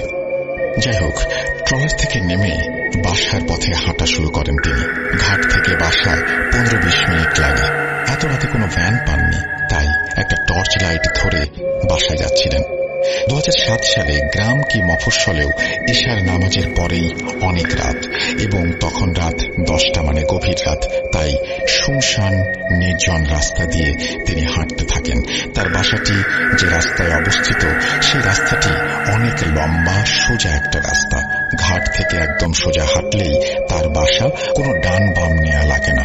বাসার কাছে রাস্তার দুপারে ক্ষেত আর বিল, কিছু দোকানও আছে। বলাই বাহুল্য সব দোকান বন্ধ। তার বাসাটি মূলত সেই মফস্বলটির কেন্দ্রে অবস্থিত না। সেই বাসাটি যে ভিটার উপর অবস্থিত, সেই ভিটাটি তখনকার অন্যতম ধনী একজন ব্যক্তির। বাড়ির মালিক নিজেও সেখানে থাকেন না, তারা সবাই বিদেশ থাকেন। তাই তার বাসার আশেপাশে তখন আর কোনো বিল্ডিং ছিল না। বিল্ডিং বলতে হালকা একটু সামনে পোস্ট অফিস ছিল। যাক, তিনি ঘাট থেকে নেমে হাঁটতে শুরু করেন বাসার পথে। হাঁটতে হাঁটতে বেশ কিছুক্ষণ সময় পেরিয়ে যায়। তার হাতে কোনো ঘড়ি নেই, ফোনও বন্ধ। যদিও বাসায় 15-20 মিনিটের মধ্যে পৌঁছানোর কথা, তার কাছে মনে হওয়া শুরু হলো তিনি অনেকক্ষণ হাঁটছেন। হাঁটছেন তো হাঁটছেন, তার অস্বস্তি বোধ হওয়া শুরু হলো। তার বলার উপায় নেই, কিন্তু তার মনে হচ্ছে তিনি আধা ঘন্টার উপরে হেঁটেছেন। আশেপাশের ক্ষেত বিল দেখে তিনি ঠিক ধারণাও করতে পারছেন না কোথায় আছেন তিনি। কিছুই অচেনা নয়, কিন্তু তিনি সঠিক চিনতে পারছেন না তার বাসা কত দূরে। পথে বেশ কিছুবার থেমে ডানে বায়ে পেছনে তাকিয়ে বোঝার চেষ্টা করেছেন তিনি বাসা থেকে কত দূরে আছেন। ঘাট থেকে বাসার পথে যাওয়ার আগে পোস্ট অফিসটি পড়ে। পোস্ট অফিস পার হওয়ার 4-5 মিনিট পরেই তার বাসা, কিন্তু পোস্ট অফিসেরও কোনো হদিশ মেলে না। মোশাররফ সাহেবের মাথা একটু ঘুরে উঠল, যেন তার প্রেশারের সমস্যা আছে। মাঝে মধ্যেই প্রেশার লো হয়ে যায়। তখন বাজে রাত 10টা। ঘুম থেকে তিনি উঠেছেন আযানের আগে, তাই অনেক ঘুম ঘুম লাগছে। তিনি আবারও হাঁটতে থাকেন। আকাশ পুরো অন্ধকার। এই অন্ধকারের মধ্যে একটা মৃদু মাথা ব্যথা। কিন্তু বিস্ময়কর ব্যাপার, হাঁটতে হাঁটতে হঠাৎ করে রাস্তার মাথায় তিনি নদী দেখতে পান। অবাক হয়ে যান, কারণ নদী থেকে তিনি রওনা হয়েছেন বেশ আগে। নদীর পাড়ে সেই ট্রলারটি থামা দেখে এবং ট্রলারের সামনের লোকগুলো এখনো বস্তা নামাচ্ছে দেখে তিনি বেশ ভয় পেয়ে যান। শীতের রাতেও তিনি ঘামতে শুরু করেন। কিন্তু মোশাররফ সাহেব একজন বেশ রেশনাল ব্যক্তি ছিলেন, অনেক দূর পড়ালেখাও করেছেন এবং স্কুলের হেডমাস্টারও। তিনি অলৌকিক কোনো কিছুতে বিশ্বাস করেন না এবং সেই সাথে তিনি একজন ধার্মিকও বটে। তার চোখ ঘুম ঘুম, মাথা ঘোরাচ্ছে, খুব অস্বস্তি বোধ হচ্ছে এবং তিনি তবুও উল্টো পথে হঠাৎ করে হাঁটতে শুরু করলেন। হাঁটতে থাকছেন, তার হাঁটা শেষ হয় না। এবারও আগের মতো অনেকক্ষণ ধরে হাঁটছেন তিনি। হঠাৎ তিনি সাইকেলের আওয়াজ পান।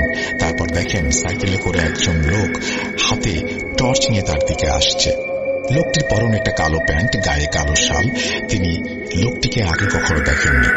লোকটিকে থামতে বলে তিনি অনুরোধ করেন আব্বাস খানের বাসা পর্যন্ত তাকে একটু দিয়ে আসতে। মোশাররফ সাহেব চালককে বলেন তার প্রেশারের সম্ভবত সমস্যা হচ্ছে। লোকটা তাকে বসতে বলেন এবং সাইকেলের পেছনে বসিয়ে তিনি চলতে শুরু করেন। হেঁটে 3-4 মিনিটের পথ সাইকেলে 1 মিনিটেই পৌঁছানোর কথা, কিন্তু মোশাররফ সাহেবের মনে হচ্ছে তিনি অনেকক্ষণ ধরে সাইকেলে বসে আছেন। আবারও তার ভয় লাগতে শুরু করে। মোশাররফ সাহেব আবারও বুঝতে পারেন তার মাথা ঘোরাচ্ছে। এছাড়া এতক্ষণ সাইকেল চালাচ্ছে দেখে তার মনের মধ্যে একটা শঙ্কা উঁকি দেয়। লোকটাকে তিনি জিজ্ঞেস করেন, ভাই কটা বাজে? লোকটা কোনো উত্তর দেয় না। মোশাররফ সাহেব এবার মনে মনে দোয়া পড়া শুরু করেন। ভয় তার মুখ যেন বন্ধ হয়ে যায়। লোকটাকে তিনি অনেক কথা বলতে চেয়েও বলতে পারেন না। তিনি এবার লোকটার কাঁধে হাত দিয়ে জিজ্ঞেস করেন, ভাই অনেকক্ষণ ধরে তো সাইকেলে বসে আছি। লোকটা এই কথারও কোনো উত্তর দেয় না। তারপর মোশাররফ সাহেব তার মাথাটা একটু বাঁকিয়ে সামনের দিকে তাকান এবং আবার দেখতে পান নদী। ঘাটে সেই লোকগুলো ট্রলার থেকে বস্তা নামাচ্ছে। তিনি 7-5 চিন্তা না করে সাইকেল থেকে লাফ দিয়ে মাটিতে পড়ে যান। কোনো পরোয়া না করে পেছনের দিকে দৌড়াতে শুরু করেন। দৌড়াতে দৌড়াতে তিনি একসময় অজ্ঞান হয়ে পড়েন। সকালে চোখ খুলে তিনি দেখেন বাসার খাটে শুয়ে আছেন, পাশে তার স্ত্রী, পাশের সোফায় গ্রামের দুধওয়ালা সহ আরো 2-3 জন পরিচিত লোক। মোশাররফ সাহেব তাদের থেকে জানতে পারেন যে তিনি নাকি পোস্ট অফিসের সামনে রাস্তায় অচেতন অবস্থায় পড়েছিলেন। দুধওয়ালা ভোরবেলা দুধ নিয়ে যাওয়ার সময় তাকে ডেকে ওঠানোর চেষ্টা করে, কিন্তু পারে না। পরে পোস্ট অফিসের দারোয়ানকে ডেকে তাকে ধরে বাসায় নিয়ে আসে। বাসায় এনেছে 15-20 মিনিট হলো। দুধওয়ালা তার পরিচিত হওয়ায় তাকে বাসায় রেখে আর নিজে কাজে যায় না। মোশাররফ সাহেব রাতের কথা স্পষ্ট মনে করতে পারেন, কিন্তু তিনি কাউকেই কিছু বলেন না। সবাইকে বলেন অনেক রাতে ট্রলার থেকে নেমে বাসায় ফেরার পথে মাথা ঘোরাচ্ছিল, মনে হয় তখনই কিছু একটা ঘটেছে।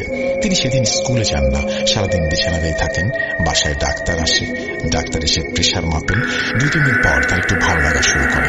তিনি স্কুলে যান না, কিন্তু বাসা থেকে হাঁটতে বের হন, নামাজে মসজিদেও যান। মসজিদে সবাই তার স্বাস্থ্যের ব্যাপারে জিজ্ঞাসা করে, জানতে চায় কি হয়েছিল। ঘাটের দোকান আছে এমন এক পরিচিত ব্যবসায়ীকে তিনি সেদিনের কথা জিজ্ঞেস করেন। লোকটি বলে, সেদিন সন্ধ্যার পর তো কোনো ট্রলারই আসেনি। মোশাররফ সাহেব বলেন, ট্রলারে বস্তায় ভরে সার নিয়ে এসেছিল। কিন্তু সে দোকানদার বলে যে সেদিন রাতে কোনো ট্রলার আসার কথাই না। তাদের শহরটিতে তখন সারের দোকান মাত্র দুটি, এবং দুইটি দোকানের মালিকের সাথেই তিনি পরিচিত। তাই তিনি মোটামুটি নিশ্চিতভাবেই বলেন কোনো ট্রলার সেদিন আসেনি। মোশাররফ সাহেব এমনিতেই রাগের কথা ভাবতে নারাজ ছিলেন, তিনি আর কথা বাড়াননি। তিনি বাসায় ফিরে আসেন। ইশার নামাজ পড়তেও তিনি মসজিদে যান। নামাজ শেষ করে মসজিদের পাশেই পরিচিত কিছু লোকের সাথে একটি চায়ের দোকানে বসে কিছুক্ষণ সময় কাটান, এবং দোকান বন্ধ করার সময় সবাই যে যার বাসার দিকে রওনা দেয়। তারপর তিনি সেই লম্বা রাস্তা ধরেই বাসায় ফিরছিলেন। রাত তখন 8টার মতো বাজে। বাসার পথে হাঁটতে হাঁটতে তিনি সেই পোস্ট অফিসটার সামনে একটি সাইকেল নিয়ে একজন লোককে দাঁড়িয়ে থাকতে দেখেন। লোকটির পরনে একটি লুঙ্গি ও গায়ের শার্ট, শার্টের উপরে মোটা একটা সোয়েটার পরা। সেদিন রাতের বেলা যে রকমের শীত, সেই হিসেবে তার পরনে কাপড় খুব অল্প। বলা ভালো, সাইকেলের সাথে দাঁড়িয়ে থাকা লোকটা ওই দিনের লোক নয়, ইনি অন্য একজন লোক, এবং তাকেও মোশাররফ সাহেব আগে কখনো দেখেননি। মোশাররফ সাহেব তার সামনে দিয়ে যাওয়ার সময় লোকটি তাকে ডাকে এবং মোশাররফ সাহেবকে নির্দিষ্ট ঠিকানা কোথায় তা জিজ্ঞেস করে। মোশাররফ সাহেব তাকে কোন দিকে যাবেন বুঝিয়ে দেন, কিন্তু লোকটা বলে তিনি এখানকার নন। তিনি অনেক দূর থেকে এসেছেন একটা কাগজের সাইন নিতে, যাবেন এই ঠিকানায়। তার দিনের বেলায় আসার কথা ছিল, কিন্তু অন্য কাজের জন্য দেরি হয়ে যায়। রাতের বেলা তিনি পথ চিনবেন না বলে মোশাররফ সাহেবকে অনুরোধ করেন ঠিকানায় পৌঁছে দিতে। যে ঠিকানায় যাবেন সেই জায়গাটি পোস্ট অফিস থেকে সাইকেলে মাত্র 10-15 মিনিট দূরে। মোশাররফ সাহেব উদার স্বভাবের মানুষ। তিনি সাইকেল চালকটির প্রস্তাবে সম্মতি জানালেন। সাইকেল চালকটাকে ধন্যবাদ দেন এবং সাইকেল চালকটি বলেন কাগজ নিয়ে আবারও ফেরত যেতে হবে, এবং যাওয়ার পথে তিনি মোশাররফ সাহেবকে তার বাসায় নামিয়ে দেবেন। মোশাররফ সাহেব তার সাইকেলের পেছনে বসেন, এবং যে বাড়িতে লোকটি যায় সেই বাড়িতে একজন বড় ডিলার থাকেন। তিনি তাদের মফস্বলের দোকানপাটে শহর থেকে প্রায়ই সবকিছু আমদানি করে বিক্রি করেন। নামে পরিচিত থাকলেও তাদের কখনো নিজেদের মধ্যে কথা হয়নি, তাই তিনি সাইকেল চালকের সাথে আর সেই বাসায় যাননি। তিনি বাইরেই অপেক্ষা করছিলেন। লোকটা বাড়ির ভেতরে যায়। বাড়িটি উঠান সহ একটি একতলা বাড়ি, কিন্তু খুব আজব ব্যাপার যে সেই বাড়িতে যাওয়ার পর বাড়িতে কোনো আলো জ্বলতে দেখেননি তিনি। মোশাররফ সাহেব ভাবেন হয়তো ইলেকট্রিসিটি নেই। তিনি সাইকেলের সাথে বাইরে 5 মিনিটের মতো দাঁড়িয়ে থাকেন। তারপরে লোকটি ফেরত আসে। লোকটি এসে বলেন তার কাজ শেষ হয়ে গেছে এবং তারা এখন ফেরত যেতে পারে, এবং লোকটি আবারও মোশাররফ সাহেবকে অপেক্ষা করার জন্য ধন্যবাদ জানান। কিন্তু লোকটি ফিরে তাকে খুবই উদ্ভট একটা প্রশ্ন করেন। জিজ্ঞেস করেন, মোশাররফ সাহেব কি সাইকেল চালাতে পারেন? মোশাররফ সাহেব হ্যাঁ বলেন, এবং তারপর আরো একটা উদ্ভট কথা বলেন। তিনি মোশাররফ সাহেবকে অনুরোধ করেন যে তিনি যেন বাসা পর্যন্ত একটু সাইকেলটা চালান, এবং তিনি পেছনের সিটে বসতে চান। তিনি বলেন অনেক দূর থেকে প্রায় 1 ঘন্টা সাইকেল চালিয়ে এসেছেন, অনেক ক্লান্ত লাগছে। মোশাররফ সাহেব এমন উদ্ভট প্রস্তাবে আরো বিচলিত হন, কিন্তু কিছু বলতে পারেন না। তারপর লোকটিকে পেছনে বসিয়ে মোশাররফ সাহেব নিজেই সাইকেলটা চালানো শুরু করেন, কিন্তু এবার সাইকেলটা চলতেই থাকে। তার কাছে মনে হয় 10-15 মিনিটের বেশি হয়ে গেছে সাইকেলে ওঠার পর, কিন্তু তিনি আবারও বাড়ি খুঁজে পাচ্ছেন না। তার আবারও মাথা ঘোরাচ্ছে। সেই লোকটার সাথে কথা বলতে অনেক ভয় লাগছে, এবং লোকটা নিজে থেকেও কিছু বলছে না। সাইকেলের গতি বেড়েই যাচ্ছে। সে লোকটিকে জিজ্ঞেস করে, ভাই কয়টা বাজে? লোকটা কোনো উত্তর দেয় না। এতে মোশাররফ সাহেব আরো ভয় পান, তার হাত পা কাঁপা শুরু করে। এবার এক সময় রাগ হয়েই মোশাররফ সাহেব চিৎকার করে জিজ্ঞেস করেন, আপনি কি শুনতে পাচ্ছেন না? চুপ করে আছেন কেন? এবার কোনো উত্তর না পেয়ে মোশাররফ সাহেব সাইকেলটা থামান এবং পিছনে ঘুরে দেখেন যে লোকটি সেই আগের জায়গাতেই বসে আছে, কিন্তু শার্টের কলারের ওপরে তার কোনো মাথা নেই। মোশাররফ সাহেব ভয়ে সাইকেল ছেড়ে দৌড়াতে থাকেন, চিৎকার দিয়ে আয়তল কুস্তি পড়তে থাকেন। দৌড়াতে দৌড়াতে দেখেন তার সামনে নদীর ঘাটে আগের দিনের লোকগুলো দাঁড়িয়ে আছে। পাশে আগের দিনের শাল পরা সেই সাইকেল চালকও সাইকেল নিয়ে দাঁড়িয়ে আছে, এবং সে এতক্ষণ যার সাথে ছিল সেই লোকটিও সাইকেল নিয়ে দাঁড়িয়ে আছে। তিনি চোখ খুলে দেখতে পান তিনি একটা হাসপাতালের বিছানায় শুয়ে আছেন। পাশে তার স্ত্রী, 2 সন্তান, এছাড়াও পাড়া প্রতিবেশীরাও রয়েছে হয়েছে। তিনি জ্ঞান ফিরতেই সবাইকে গত রাতের কথা বলেন এবং সে সাথে আগের রাতের কথাটিও বলেন। সেদিন দুপুরবেলা তার পরিচিত আরো অনেকেই তাকে দেখতে আসে। তাদের মসজিদের ইমাম সাহেবও আসেন। ইমাম সাহেব তার ভালোই পরিচিত। সবসময় একজন বলেন যে গত রাতে যে ডিলারের বাসায় তিনি গিয়েছিলেন তিনি 1 সপ্তাহ ধরে ঢাকায় আছেন। তখন তাদের মধ্যে একজন মুরব্বী, যার নিজের একটি চালের দোকান আছে, তিনি বলেন সেদিন থেকে 14-15 বছর আগে একবার গভীর রাতে একটা ট্রলারে এভাবে অনেক বস্তা সার নিয়ে কয়েকজন এসেছিল। ট্রলারে সাইকেল সহ একজন পোস্ট অফিসের ডাকবাহকও ছিল। সকালবেলা নাকি সেই ট্রলারকে ঘাটের থেকে বেশ কিছু দূরে নদীতে দেখা যায়। সবাই নৌকা নিয়ে সেই ট্রলারের কাছে গিয়ে দেখে ট্রলারে প্রায় 8-9 জনের মরদেহ এবং তাদের কারো মাথা নেই এবং ট্রলারে কোনো বস্তাও নেই, যদিও তারা জানে যে সেই ট্রলারে ওদের সার নিয়ে আসার কথা। পোস্ট অফিসের ডাকবাহকটিও এখানকার স্থানীয় নয়, সে পাশের উপজেলার। পুলিশ অনেক তদন্ত করে কিন্তু কোনোভাবেই জানতে পারে না আসল ঘটনা কি। হয়তো অলৌকিক কিছু ঘটেছিল এবং সেই কারণেই তার রহস্য এখনো জানা যায়নি। যাই হোক, শ্বশুর বাড়ি থেকে তার শ্যালকরা তাকে দেখতে এসেছিল। তিনি তার স্ত্রীকে নিয়ে শ্বশুর বাড়ি চলে যান। শ্বশুর বাড়ি থেকেই তিনি স্কুলে চিঠি লেখেন এবং ট্রান্সফার নেন। পরে নাকি তিনি বরিশাল জেলা শহর ছেড়েই চলে যান। এরপর আর কখনোই মোশাররফ সাহেব সেখানে ফেরত আসেননি। বরিশালে সেই মফস্বলে আমার মামা বাড়িতে প্রায়ই যাওয়া হয়। এখনো এখানকার সবাই ঘটনাটি নিয়ে কথা বলে। মোশাররফ সাহেবের পরিচিত অনেকেই তিনি চলে যাবার পরেও যোগাযোগ রাখেন, কিন্তু যোগাযোগ বেশি দিন টেকেনি। এই ছিল ঘটনা। যদি ভালো লাগে অবশ্যই আমাদের জানাবেন, যদি ভালো না লাগে সেটা আমাদেরকে জানাবেন। আমরা চলে যাচ্ছি আমাদের পরবর্তী ঘটনায়।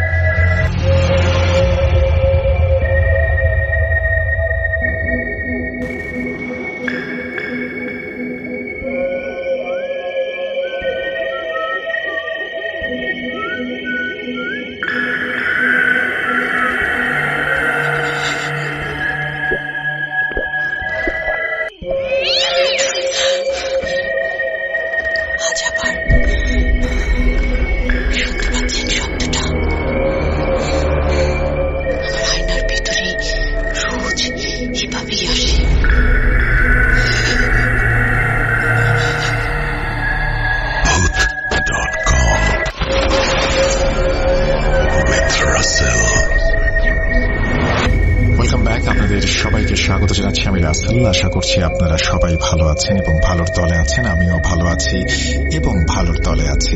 আমরা যেটা করব সেটা হচ্ছে, রাত যেহেতু বাড়ছে, কথা না বাড়িয়ে আমরা আমাদের পরবর্তী ঘটনায় চলে যাব। আশা করছি প্রথম থেকে শেষ পর্যন্ত আমাদের সঙ্গে থাকবেন। একটা কথা শুধু বলি, ঈদ উপলক্ষে আমরা কিন্তু ঘটনা সংগ্রহ করা শুরু করেছি এবং প্রচুর পরিমাণে ঘটনা আমরা সংগ্রহ করছি। যদি সম্ভব হয় আপনারাও পাঠিয়ে দেবেন আমাদের ইমেল অ্যাড্রেস russell.booth.com@gmail.com। আমরা চলে যাচ্ছি আমাদের পরবর্তী ঘটনায়।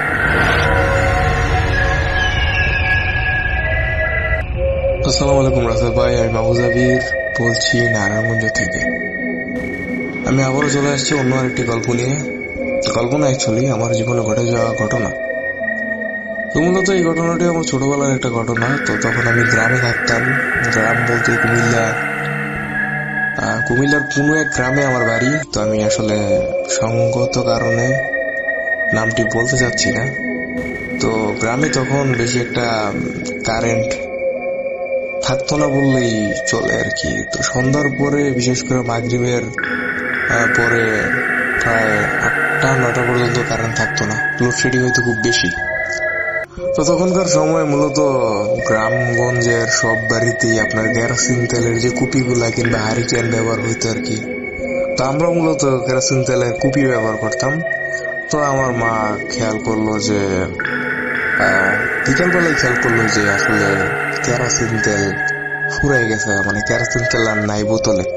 তো আমারে বললো যে বাবা তুই বাজার থেকে গিয়ে নিয়ে আস। তো বাজার মূলত বাজারে আড়ং বলতো আর কি। তো আড়ং ছিল মূলত প্রায় 1 কিলোমিটার প্লাস, 1 কিলোমিটার 1.5 কিলোমিটার হবে আর কি আমার বাড়ি থেকে। তো মূলত অনেকটা দূরেই ছিল। তো আমিও ছোট মানুষ ছিলাম, খেলতে খেলতে মনে করেন যে আমার আর মনে ছিল না যে কেরোসিন তেল আনতে হবে। তো আমি রাসেল ভাই বলে রাখি এই লিসেনারদের বোঝার সুবিধার্থে, তো আমাদের বাড়িটার পাশেই হচ্ছে একটা পুষ্কুনি, বিশাল বড় পুষ্কুনি। পুষ্কুনির সাথে হচ্ছে অনেকগুলা বাঁশঝাড়। তো বাঁশঝাড়ের পাশে হচ্ছে আপনার হিন্দু বাড়ি। মূলত আমাদের বাড়ির চারপাশে হিন্দু বাড়ি। তো সন্ধ্যাবেলা যখন হিন্দুরা উলু দেয়, আপনার পুজো করার জন্য ঘন্টা বাজায়, এই ঘন্টার আওয়াজ আমরা শুনতে পাই। তো মূলত তারাই হচ্ছে আমাদের পাড়া প্রতিবেশী। তো আমাদের ধর্ম ভিন্ন ভিন্ন হলেও তাদের সাথে আমাদের ঘনিষ্ঠতা খুবই গভীর বলতে পারেন।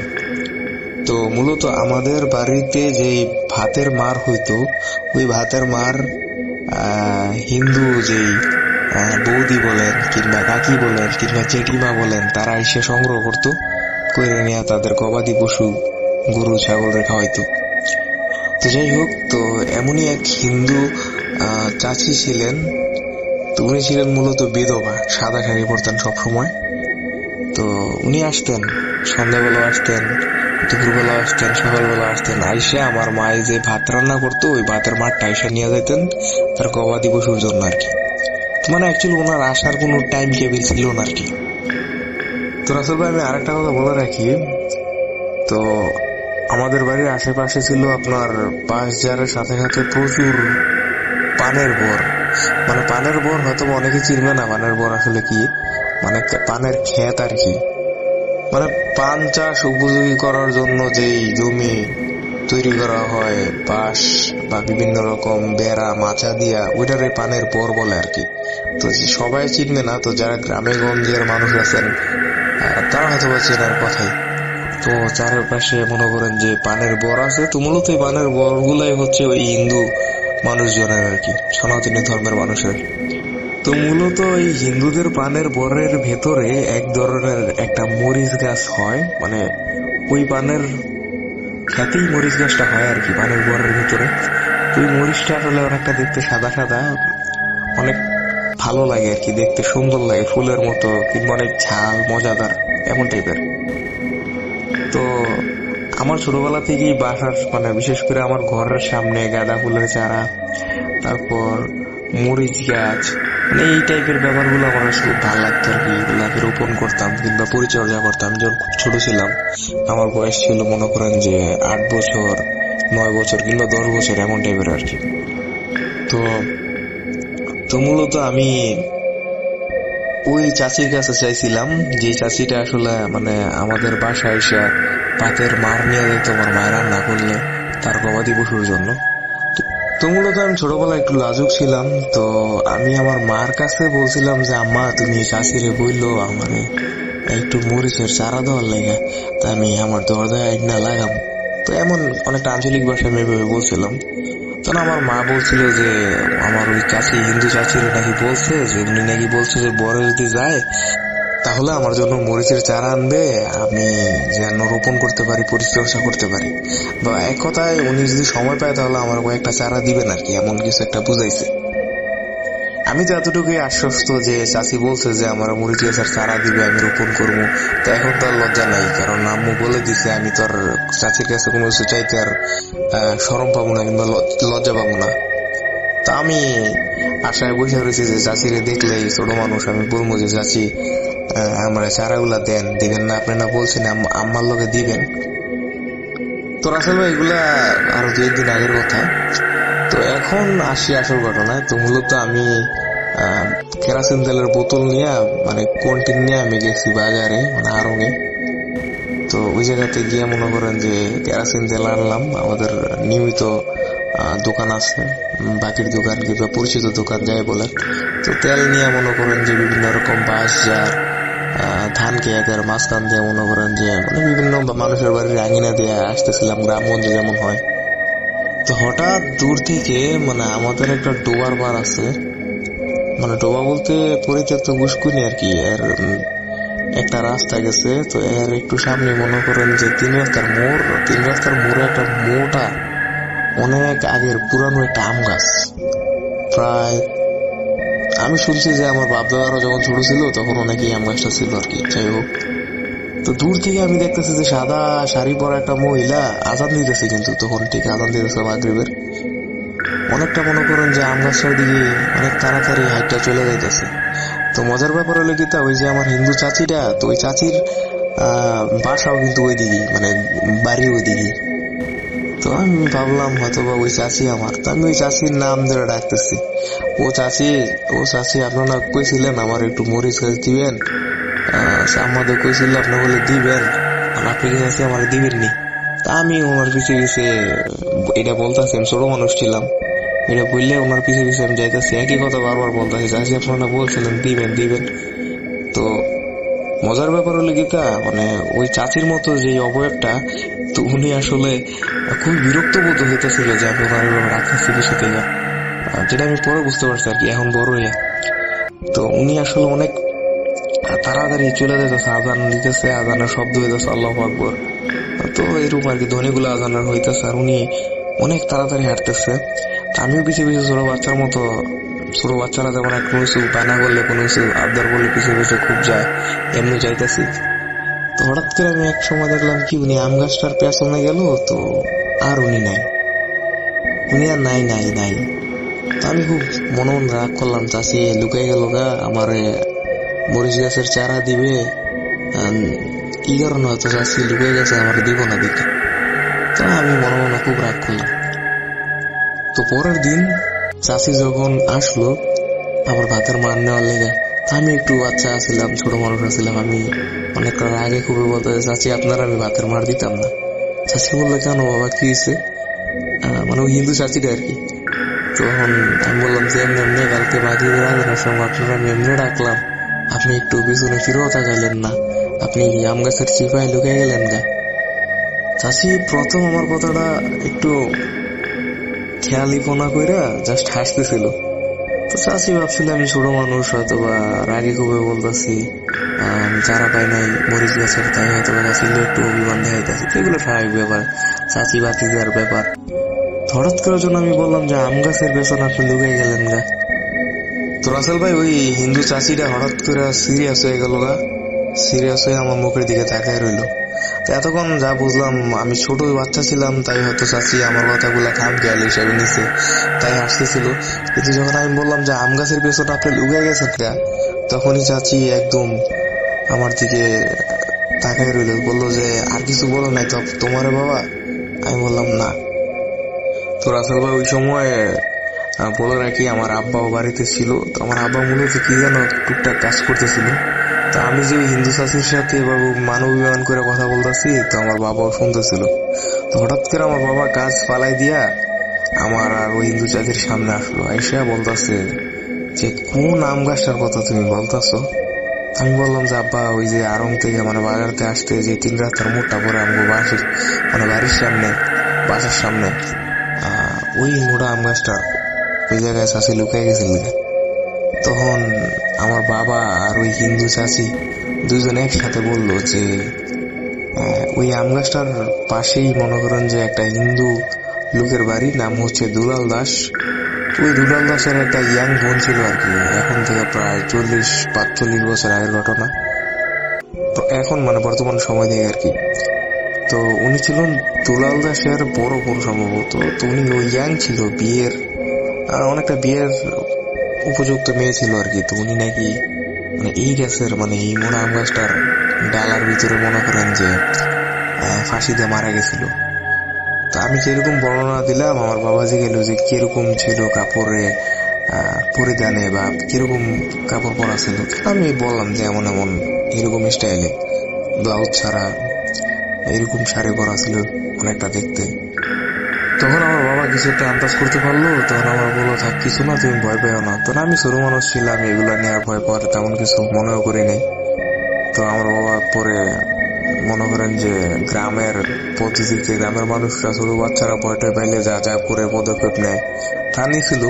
তো পরের দিন ওই হিন্দু চাচিও মনে করেন যিনি আমার আদর করতো, আমাদের পাড়া প্রতিবেশী, উনি আমার অনেকগুলো মরিচের চারাই না দিছিল বড়ের থেকে, খুবই বিনয়ের সাথে। তো এখন আমার আর গ্রামে যাওয়া হয় না রাসেল ভাই। তো ওই চাষি কি এখনো বেঁচে আছে কিনা আমি জানি না। তো আমি দয়া করি উনি বেঁচে থাকুক, দীর্ঘজীবী হোক। তো এই ছিল আমার জীবনে ঘটে যাওয়া আরো একটি ছোট্ট ঘটনা রাসেল ভাই। যদি আপনার কাছে ভালো লাগে কিংবা প্রচারযোগ্য মনে হয় তাহলে অবশ্যই প্রচার করবেন। তো আমার লাইফে এরকম আরো ছোট ছোট অনেকগুলা ঘটনা আছে যেগুলা হয়তো অন্য মানুষের কাছে গল্প, কিন্তু আমার জীবনে ঘটে যাওয়া বাস্তব ঘটনা। যদি উৎসাহ পাই কিংবা আমার সময় হয় তাহলে ভবিষ্যতে আরো ছোট ছোট এরকম গল্প আছে যেগুলা সবার সাথে শেয়ার করার চেষ্টা করবো। রাসেল ভাই, আপনার জন্য দোয়া রইল, আপনি ভালো থাকুন, সুস্থ থাকুন, এবং লিসনারদের জন্য দোয়া রইল, আপনারা ভালো থাকুন। আপনারা আমার জন্য দোয়া করবেন যেন আমি ভালো থাকতে পারি।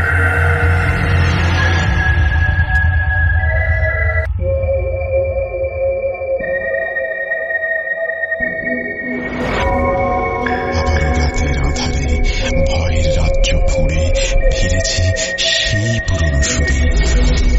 বিশ্বাস করা বা না করা আপনার ব্যাপার, but the old music comes alive.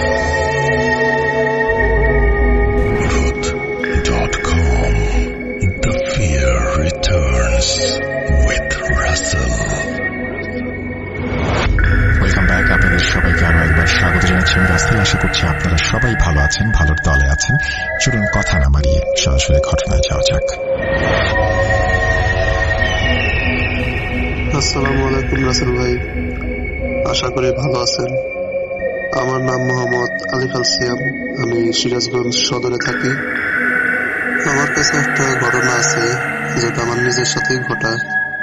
তো আমার এটা যদি আপনারা সিলেক্ট করেন তাহলে আমাকে একটু মেইল করে বলবেন যে কোন পর্বে এটা দেখানো হবে বা শোনানো হবে।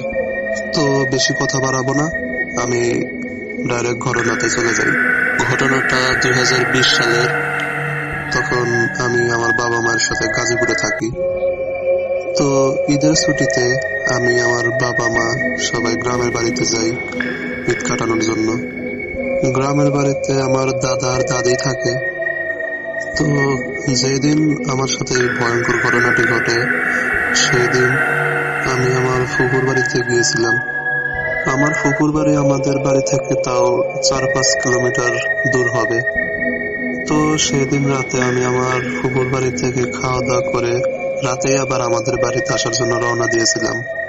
রাত বাজে তখন 9:30। আমি রাস্তায় গিয়ে দেখি কোনো গাড়ি নেই রাস্তায়। অনেকক্ষণ দাঁড়িয়ে থাকলাম কিন্তু কোনো গাড়ি পেলাম না। এখন বাড়িতে তো আমার যেতেই হবে। তো এই মেন রোড বাদেও ফুপুর বাড়ি থেকে আমাদের বাড়িতে যাওয়ার জন্য একটা শর্টকাট রাস্তা আছে। ওই রাস্তাটা একটু ভয়ঙ্করই, মানে তেমন লোকজন সেখান দিয়ে যাওয়া আসা করে না, আর রাত হলে তো ওখান দিয়ে কেউ হাঁটাচলাই করে না। এখন গাড়ি না পেয়ে আমার হাতে কোনো রাস্তাও ছিল না, তাই ওই রাস্তা দিয়ে আমি বাড়ি যাওয়ার জন্য রওনা দিলাম। ওই রাস্তা দিয়ে যখন যাওয়া শুরু করলাম প্রথম আমার একটু ভয় কমই করছিল, কিন্তু যখন রাস্তার মাঝামাঝি গেলাম তখন দেখি রাস্তার দুই পাশে কোনো আর বাড়ি ঘর নেই, দুই পাশে শুধু বাসতলা। ওইখান থেকে আমার ভয় করাটা শুরু করলো। তাও আমি মনে সাহস নিয়ে হাঁটা শুরু করলাম। কিছু দূর যেতেই আমি দেখি যে বাসতলার ভেতরে একটা কবরস্থান আছে। আমি আমার ফোনের লাইটটা কবরের দিকে ধরতেই দেখি কবরের কাছে একটা কালো বেড়াল আমার দিকে তাকিয়ে আছে। বেড়ালটার চোখ ছিল একদম সাদা, আর যখন লাইটটা ধরছি তখন বেড়ালটার চোখ আরো জল জল করছিল। সেটা দেখেই আমি ভয় পেয়ে গেছি। তো বেড়ালটাকে যখন আমি পার হয়ে আর একটু সামনে গেলাম তখন আমার দুই পাশে তো বাসতলা ছিল। তো হাঁটতে হাঁটতে হঠাৎ করে দেখি আমার মাথার উপর বাঁশগুলো অনেক জোরে জোরে নড়াচড়া শুরু করছে, মানে অনেক জোরে জোরে ঝাঁকে শুরু করছে। তখন না ছিল কোনো বাতাস, না ছিল বৃষ্টির দিন, না কোনো ঝড় ছিল, তারপরেও অনেক জোরে জোরে এরকম করছিল। এখন আমি তো এই জায়গায় ছিলাম একলা, আমার সাথে একটা লোকও ছিল না, আর আশেপাশে কোনো মানুষ নাই। 9:30টার সময় তখন হয়তো 9:30 না, তখন হয়তো 10টা বাজে। আর গ্রামের মানুষ তো 10টার ভিতরে একদম সবাই ঘুমিয়ে পড়ে। তো ওই সময় একলা একলা ওই জায়গায় ওই পরিস্থিতিতে আমার কি অবস্থাটা হতে পারে চিন্তা করুন।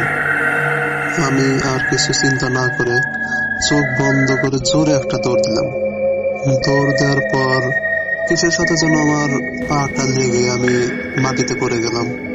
মাটিতে পড়ার পর আমার হাত থেকে আমার ফোনটাও রাস্তার একপাশে পড়ে গেল। আমি রাস্তা থেকে আবার উঠলাম, উঠে আমার ফোনটা হাতে নিলাম, নিয়ে আবার হাঁটা যখন শুরু করলাম, পিছন থেকে আমার নাম ধরে আস্তে আস্তে কে যেন আমাকে ডাকছিল। ডাকটা ঠিক এমন ছিল, সিয়াম এদিকে আয়। ওই ডাক শুনে আমি একবার আর পিছনে ঘুরি নাই, আমি আমার মতো সামনের দিকে হেঁটে যাচ্ছিলাম। তো হাঁটতে হাঁটতে আমার পাশ দিয়ে একটা গরম বাতাস গেল। গরম বাতাসটা যাওয়ার পর আমার শরীর হুট করে কেমন যেন একটু দুর্বল হয়ে গেল গরম বাতাসটা লাগার পর। আর ওই বাতাসটা লাগার পর আমার শরীরের সব লোম একদম দাঁড়িয়ে গেছিল। আমি তারপরেও অনেক কষ্টে বাড়ি পর্যন্ত পৌঁছালাম। তো বাড়িতে আসার পর আমার সাথে আরো খারাপ অনেক কিছু ঘটে। সেই দিন রাতে আমাদের বাড়িতে কারেন্টও ছিল না। রাতে সবার সাথে খাওয়া দাওয়া শেষে যখন আমি আমার ঘরে ঘুমাতে যাই, আমার তখনকার কথা চিন্তা করে আমার ঘুমই আসছিল না। তখন মনে হয় রাত 1টা বাজে। ঘুম না আসায় আমি আমার ফোনে ভিডিও দেখছিলাম। তো ভিডিও দেখতে দেখতে আমার একটু ঘুম ঘুম পায়। আমি তখন মনে হয় চোখটা বন্ধ করে 5 মিনিটের মতো ছিলাম। হঠাৎ করেই 5-6 মিনিট পর আমি লক্ষ্য করলাম আমার হাত পা একদম অবশ হয়ে গেছে। অবশ হয়ে যাওয়ার পর আমার চোখ আমি খুলতে পারছি না, মুখ দিয়ে আমি আর কোনো কথা বলতে পারছি না। অনেক চেষ্টা করার পর আমি আমার চোখটা শুধু খুলতে পারছি। চোখ খোলার পর আমি যা দেখলাম তা দেখার জন্য আমি মোটেও প্রস্তুত ছিলাম না। আমি দেখলাম আমার সাথেই, আমার পাশেই শুয়ে আছে একদম কালো কুচকুচে একটা মানুষের মতো দেখতে একটা অবয়ব। তার চোখ একদম লাল আগুনের মতো জ্বলজ্বল করছে, আর এত বিশ্রী দেখতে। ওই জিনিসটা শুয়ে থাকতে থাকতেই ধীরে ধীরে আমার গলাটা চাপ দিয়ে ধরলো। চাপ দিয়ে ধরার পর ধীরে ধীরে আরো জোরে চাপ দিয়ে ধরছিল। আমি শ্বাস প্রশ্বাস নিতে পারছিলাম না। আমি অনেক চিল্লানোর চেষ্টা করছি, অনেক হাত পা নাড়াচাড়া করার চেষ্টা করছি, কিন্তু কোনোভাবে আমি হাত পা নাড়াতে পারছি না। যখন আমার শ্বাস বন্ধ হয়ে আমি মরে যাচ্ছিলাম, তখন হুট করে আমার হাত পা খুলে গেল। আমি তখন জোরে একটা চিৎকার দিয়ে খাটের উপর বসে পড়লাম। পরে পাশের ঘর থেকে সবাই আসলো, এসে আমাকে জিজ্ঞাসা করলো যে আমি এত জোরে চিৎকার দিলাম কেন, কি হয়েছে আমার। পরে সবাইকে আমি আমার যা যা হয়েছে সব বললাম। পরের দিন আমার বাবা মা আমাকে নিয়ে একটা কবিরাজের কাছে গেল। যাওয়ার পর কবিরাজ আমাকে জিজ্ঞাসা করলো যে আমার সাথে কি কি হয়েছিল। পরে আমি সব তাকে বললাম। বলার পর সে আমাকে একটা তাবিজ দিল আর একটা আংটি দিল। দেওয়ার পর বললো যে এই 2টা জিনিস সবসময় কাছে রাখো, আর ঘুমানোর আগে একটু দোয়া টোয়া পরে ঘুমায়, তাহলে আর কোনো কিছু হবে না, কোনো সমস্যা আর হবে না। পরে আমি ওইসব যা যা বলে দিল সব করলাম। তারপরে ঘুমানোর সময় আমি দোয়া কালাম পরে তারপর বুকে ফু দিয়ে ঘুমাইতাম। এরপরে আমার সাথে আর তেমন কিছু হয় নাই। এখন মোটামুটি আমি ভালোই আছি। তো এই ছিল আমার ঘটনা। জানি না কত ভালো করে বলতে পেরেছি, কোনোদিন এভাবে বলি নাই, তো বলার অভ্যাসও নাই। তো আপনার অনুষ্ঠানে যদি আমার এই ঘটনাটা সিলেক্ট হয় তাহলে আমাকে দয়া করে একটু জানাবেন। আর এই ছিল আমার ঘটনা। তো তো ভালো থাকবেন সবাই, আল্লাহ হাফেজ।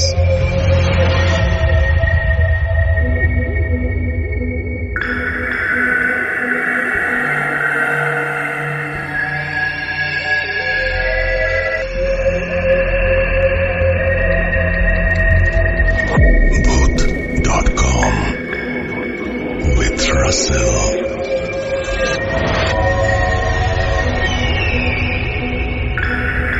আসসালামু আলাইকুম দর্শক ভাই, আমি জানি সবসময় ভালো দলে আপনি থাকেন, তাই আর জিজ্ঞাসা করলাম না যে আপনি কেমন আছেন। আমার নাম হচ্ছে মোহাম্মদ মামুনুর রশিদ, বিভাগ রাজশাহী, জেলা নওগাঁ, থানা নিয়ামতপুর, গ্রাম হচ্ছে হাজিরা। আমি যে ঘটনাটা বলতে চাচ্ছি আর কি, সে ঘটনা আমার ফ্রেন্ডের আর কি বড় আব্বুর সঙ্গে ঘটে গেছে। সে আমাকে আর কি শেয়ার করছে, মানে আমার আর কি গ্রামের পাশে একটা বড়। আমিও শুনছি অনেকের মুখে, কিন্তু সে ভালোভাবে আমাকে বিস্তারিত ভাবে বলছে। তো সাল ছিল আপনার এটা মেবি 2000 আর কি ওই 3 বা 2 সালের মতো, 3 সালের মতো, হ্যাঁ। তো আমার ফ্রেন্ডের নাম ছিল প্রকাশ। তো আমার আর কি একসঙ্গে যখন পড়াশোনা করতাম তখন সে আমাকে ঘটনাটা বলছিল তার বড়। তো আসলে আমাদের এখানে মানে যেটা জমিতে হাল বাওয়া বলে আর কি, বর্ষার সিজনে আর কি। তো যে জায়গাটা ছিল সেই জায়গাটা একটু বিবরণ দিই। মানে যা আমার ফ্রেন্ডের বরাবর বাসা যেখানে ছিল, বাসা থেকে আর কি সে মানে ডিপ আর কি, আপনাদের কি বলে আমি জানি না, যেটা দিয়ে আর কি পানি সেচ দেয় ভেঙে আর কি জমিতে, ধান লাগানোর জমিতে। তো সেখানকার সে মানে আর কি ডেনম্যান ছিল সেই সময় আর কি। তো আগে তো মনে করেন ডেনম্যান ছিল, সে একলাই ছিল। তো অনেক রাতে গিয়ে তাকে পানি আর কি সেচ দেওয়া লাগতো, যে কোন জমিতে পানি আছে কোন জমিতে না। তো এই আর তো তখন রাসেল ভাই মনে করেন আর কি জ্যোৎস্না রাত ছিল, রাতটা আর কি। তো সে মনে করছিল সে সময় ঘড়ির তেমনটা সেরকম ব্যবহার করতো না, ওই আর কি আগের মানুষ তো বুঝতেই পারছে। তো সে কি করছে, তো আকাশে মনে করেন চাঁদ দেখে তো মনে করছে যে জ্যোৎস্না রাত, হয়তো বা সময় ভোর হয়ে গেছে, তো জমিতে যাওয়ার চিন্তা পরিকল্পনা করছে। তো মনে করছে যে ভোর 5টা হয়ে গেছে, তো যাই হয়তো বা সকাল হয়ে যাবে। তো এই কারণে সে মনে করেন ওই রাতে চলে গেছে, ওই আপনার যায় পানি কাটতে আর কি, পানি জমিতে দিতে ভালোভাবে, যে কোন জমিতে পানি আছে কোন জমিতে নাই, মানে আর কি সে ওইটা আর কি দায়িত্ব পালন করতেছিল। তো সেখানে গিয়ে আর কি, তো রাসেল ভাই সেখানে আর কি সে জমিতে পানি সৃষ্ট যেখানে মানে যেটাকে ডিপ বলে আর কি, আপনাদের ওখানে কি বলে জানি না। তো ওই জায়গাটা আমি বিবরণ দিই, মানে ডিপটা মানে এমন জায়গা ছিল, মানে আর কি ডান পাশে একটা পুকুর ছিল, এখনো আছে আর কি পুকুর ছিল, আর যেটা বাম সাইডে আর কি হিন্দুদের শ্মশান ঘাটে। তো নর্মালি সে আর কি অনেক আগে থেকে সে ওখানে থাকতো, বা সেরকম মানে আর কি পরিস্থিতি কখনো সে পড়ছিল না। তো সে অনেক মানে চাঁদনি রাত আর কি, রাতের বেলা সে টাইম দেখি না, সে সময় টাইমে সেরকম ব্যবস্থা ছিল না। তো সে ওখানে গেছে আর কি, মানে আর কি তো দূর থেকে দেখতেছে যে ডিবের যেটাকে আর কি ক্যানেল বলে আর কি, যেটা ডিবের আর কি ঘর আছে, তো ঘরের পাশে একটা লম্বা করে ক্যানেল থাকে। তো ওখানে বসে একটা মেয়ে আর কি হামবড়ি দিয়ে আর কি পিছনটাকে পা উল্টায় দিয়ে বসে আর কি দেখতেছে যে জ্যোৎস্নার আলো, তো দেখতেছে যে দূর থেকে যে একটা মেয়ে আর কি ওখানে বসে থাকে আর কি কাঁদতেছে। তো ওই ভাবতেছে যে হয়তোবা সকাল হয়েছে, মানে দূর থেকে ভাবতেছে, মানে চলে যাচ্ছে, ওই সেরকম কিছু ভাবেনি তখন, মানে নর্মালি যে অন্য কোনো যে ভাবা মনে সেটা ভাবে। তো সেখানে আর কি গেছে, যেতে হয়তো ভাবছে হয়তোবা কেউ হয়তোবা মেরে বা স্বামী তাকে বাইরে করে দিছে, বা তার মনে করেন সে খোলা থেকে পালিয়ে আসছে। তো সে চতুর্থ ঘরে আর ওইভাবে দেখে। আর মেয়েটা বলছিল যে মেয়েটা এত সুন্দর ছিল, বরাবর একটু মানে আর কি খারাপ টাইপের আর কি লোক ছিল, আসলে এটা বলতে একটু শরম লাগতেছে, এও লাগতেছে। তো বরাবর হিন্দু ছিল আর কি। তো ওই মনে মনে ভাবতেছিল যে হ্যাঁ এই মেয়েটা একাই আছে, আমি কি একে চিপে ধরবো, এখন তো কেউ না। আবার ভাবতেছে যে না, এখন হয়তো বা বাবা মা বের করে দিছে বা স্বামী ঘর থেকে চলে আসছে, তখনও কিন্তু সে ওইটা ভাবছিল না যে এটা অন্য কিছু। তো তখন রাসেল ভাই তখন সেই ঘুরতেছে আর ওইভাবে দেখতেছে জ্যোৎস্না রাত, অনেক জ্যোৎস্না রাতে। আর পরে এসে বলছিল যে আমার ফ্রেন্ড বলছে যে মেয়েটা নাকি এত সুন্দর ছিল যে কোনো কেউ কিছু করে ফেলে। তো তখন সে মেয়েটা চতুর্ধারত ঘুরতেছে আর দেখতেছে যে কেন। তো আমার ফ্রেন্ড বলছিল যে তার নাকি পা দুটো যেটা ছিল আর কি সেটা ব্যাখ্যা হয়েছিল। তখন ওই তারপরও মেয়েটাই বলে যে এ মেয়ে তুমি কোথায় থেকে এসছো, এভাবে জিজ্ঞাসা করে কিছু কথা বলে না, শুধু মনে করেন গোংরায় মাথা মাটির দিকে করে দিয়ে খালি শুধু কান্দে করে কান্দে। সে এত কি কথা বলে, তারপরও কিন্তু সে কথা বলে না। তো তখন দেখতেছে যে ওই জায়গায় অনেক একটা মানে আর কি বাতাস বইছে, হঠাৎ করে অনেক জোরে বাতাস চলে আসছে। ওই বলতে ওই এখনো তারপরে স্বাভাবিকই মনে করছে, না এটা স্বাভাবিক, রাতে তো জ্যোৎস্না রাত আর সময় তো নেই, হয়তো বা ফজরের আজান দিয়ে দিয়েছে। তো দেখতেছে রাসেল ভাই যখন সে মনে করেন ওকে ইয়াও করে, তারপর লাইট মারেনি ওর কাছে জ্যোৎস্না রাতের কারণে। তো আর কি লাইট কিন্তু ভিতরে আছে রুমের ভিতরে। যখন লাইট আনতে গেছে রুমের ভিতর থেকে, তখন দেখতেছে যে মেয়েটা মাটি থেকে কিন্তু হাওয়ায় কিন্তু একটু উঠতেছে, হাওয়ায় উঠতেছে। তারপরও সে বুঝতে পারে, মানে ওই কিন্তু আর মুখের ফেস যে এত সুন্দর ছিল, আমার ফ্রেন্ড বলছে যে মুখের ফেস এত সুন্দর ছিল, আমার বাবা বলছে যে এমনিতে অন্য কিছু তাকাতে ইচ্ছা হবে, এত সুন্দর ছিল। তখন ওই মাটির দিকে যখন নজর করে, তখন ওই দেখতেছে যে ওই মাটি থেকে না হলো এক হাত হবে খাড়া হয়ে উপরে আছে। তো রাতের বেলা তো ওইভাবে তো আর কি নজর পায়নি, পা হাত একটু ঢেকে আছে, সুন্দর দেখতে, ফেসের দিক তাকাইছে। আর তখন দেখে তখন ফক করে পায়ের দিকে নজর গেছে। তো দেখতেছে যে পা উপরে এক হাত উপরে আছে, আবার পা যে দুটো ওই দুটো নাকি উল্টে ছিল। তখন ওই ভাবতেছে যে আরে আল্লাহ, আল্লাহ তো বানো ছাই ভগবান, তো সর্বনাশ। তখন সে মনে মনে ভাবতেছে যে আমি এখান থেকে পালাবো কিভাবে। তখন রাশেদ ভাই এক দৌড় দিয়ে সে তার বাসায়, যেটা আর কি বাসা তেমনটা দূর না, দূর বলতে তারপরে অনেকটাই দূর। তো এক দৌড়ে আর কি বাসার কাছে আসে বাসার দুয়ারে আর কি দুয়ার খুলতে আর কি ওখানে আর কি ধরম করে পড়ে গেছে। মানে বাসা ডাকছে তাদের, ডাকে সোজা ওখানে বাসার দুয়ারের আগে অজ্ঞান হয়ে পড়ে গেছে। তো পড়ে গেছে। তখন আর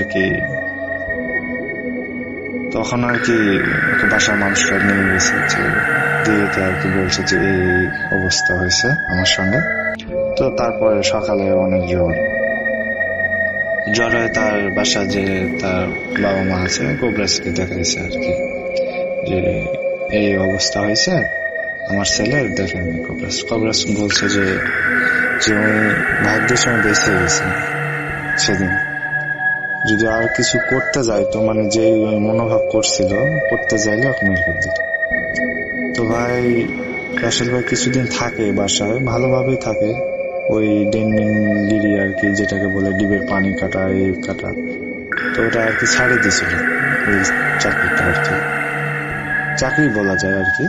তো যে বাসায় থাকতো তাদের বাসার, মনে করেন বাসার মানে তাদের যে বাসায় যাবে, মানে ওই বাসার আগে যে একটা মানে বাসতলা আর কি, বাসার ঝোপ ছিল, তো বাসার ঝোপটা পার হয়ে তাদের বাসায় যাওয়া লাগতো আর কি। মানে রাস্তা থেকে নেমে বাসার ঝোপ ছিল, বাসার ঝোপের পর তাদের বাসা ছিল। তো সেদিন রাসেল ভাই একদিন রাতে বাজার থেকে আসতেছে রাত করে, তো একটু আনন্দ আসতো, তো একটু ওই আর কি আনন্দ করে আর কি বাসায় আসতেছে রাত করে।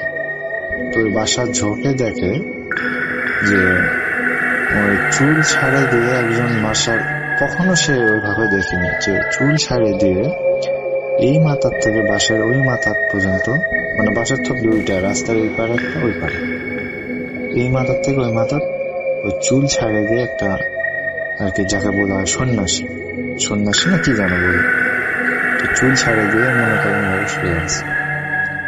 তখন সে দেখে সঙ্গে সঙ্গে সেখানে ধ্বংস করে। সকালবেলা তাকে বাসায় নিয়ে এসে করছে যে কি হয়েছিল তোর সঙ্গে, ওই বলতেছে ওই সকালবেলা যে আমি এখানে কেন, তো বাসার সবাই বলতেছে যে তুই বাসার পাশে বাড়ি ছিল, ওখানে অজ্ঞান হয়েছিল, আমরা সকালে দেখি যে তুই অজ্ঞান হয়ে আছে ওখানে। তো রাসেল ভাই কিছুদিন পরে আর কি তার বরাব্বু আর কি মারা গেছে আর কি, রোগাটা হয়ে গেছিল, অনেকটা রোগা হয়ে গেছিল, রোগা হয়ে আর কি মারা গেছিল। তো রাসেল ভাই যদি মানে আমার ঘটনা আর কি যদি পছন্দ হয় আর কি, তাহলে আমাকে অবশ্যই জানাবেন। আর আমি আপনাদের আর কি অনেক বড় আর কি অনেক আগে আর কি ভৌতিক আর কি শুনি। তো আসসালামু আলাইকুম রাসেল ভাই। আর আমার বাবার সঙ্গে ঘটে যাওয়ার আর কি ঘটনা আছে, গ্রামীণ ঘটনা, যদি হয় আমাকে জানান। আসসালামু আলাইকুম।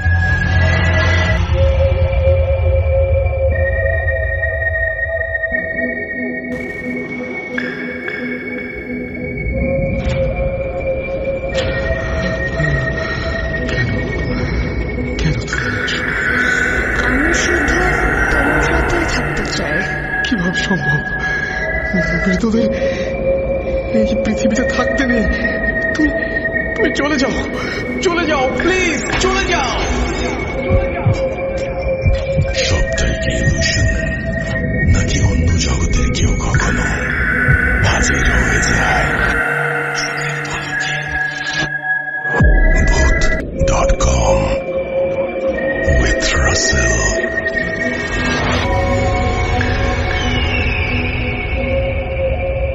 আসসালামু আলাইকুম রাসেল ভাই, আমি মাহফুজাবির বলছি ঢাকা নারায়ণগঞ্জ থেকে। আমি প্রশ্ন করবো না আপনি কেমন আছেন, কারণ আমরা সবাই জানি বুথ FM কিংবা Voot.com এর সব শ্রোতারাই জানি যে আপনি সবসময় ভালোর দলে থাকেন, আর আমরা আশা করি যে আপনি ভালো থাকেন। আমরা দোয়া করি আপনি ভালো থাকেন, কারণ আপনি ভালো থাকলে হয়তো Voot.com কিংবা বুথ FM এর মতো অসাধারণ ভৌতিক শোগুলা আমরা রেডিওতে কিংবা ইউটিউবে শুনতে পাবো। তো মূলত আমি নারায়ণগঞ্জ চিটাগাং রোড এরিয়াতে সিমরাইল রোডে, যে রোডটা মূলত স্টাফ কোয়ার্টার কিংবা ডেমরা রামপুরের দিকে গেছে, তো এই রোডটা যেটা চিটাগাং রোড থেকে শুরু হয়, তো এরই মাঝে মাঝে কোনো একটা কোম্পানিতে কিংবা ফ্যাক্টরিতে আমি জব করি। তো রাসেল ভাই, আমি আমার কাজের ধরনটা একটু বলে রাখি। আমি মূলত এক সপ্তাহ নাইট ডিউটি করি, এক সপ্তাহ দিনের বেলা ডিউটি করি। তো তখন ছিল রোজার মাস। তো তখনকার সময় ওই আমি যেই কোম্পানিতে জব করি, ওই কোম্পানির নিয়ম ছিল যাদের ইচ্ছা তারা রোজার সময় রাত্রে সেহরি খেয়ে যার যার বাসায় যাইতে পারতো। তো মূলত সব শ্রমিক স্টাফ সবাই চলে যেত রাত্রে যার যার বাসায় সেহরি করার জন্য। তো আমিও সবার সাথে হই হুল্লোড় করে একসাথে চলে যেতাম। আমার বাসাও খুব কাছেই, তো আমার কাছে খুব বেশি একটা ভৌতিক কিংবা হন্টেড কোনো কিছু মনে হইতো না, কারণ আমরা শত শত মানুষ একসাথে যেতাম, তাই হয়তোবা খুব কমন একটা ব্যাপার মনে হতো যে অনেক রাতে সাহেরি কাছে যাইতেছি, এমন কোনো ব্যাপার ফিল হইতো না। তো রাসেল ভাই বলে রাখি, ওই সময়টা আমার খুবই বয়স কম ছিল, ধরে নিতে পারেন 13 কি 14 বছর ফ্যামিলির আর্থিক সমস্যার কারণে আমি তখনই জব করতাম। তো রোজার মাসে হঠাৎ একদিন আমার খুবই জ্বর। তো রাত্রে যখন আমি আমার ডিউটিতে যাচ্ছিলাম, তো তখন ছোট ছিলাম, তো আমার মা আমার নিয়ে একটু টেনশন করতেছিল। তো আমার মা বললো যে বাবা, আজকে রাত্রে তোর আর আসা লাগবো না, তুই যদি এখন তোর এত জ্বর, সম্ভব হলে তুই না যা। তো আমি ভাবলাম যে রাসেল ভাই সামনে ঈদ, এখন যদি আমি অ্যাবসেন্ট দিই হয়তো বা আমার স্যালারি থেকে এই টাকাটা কাটবো। তো ওই সুবাদে আমি ভাবলাম থাক চলে যাই।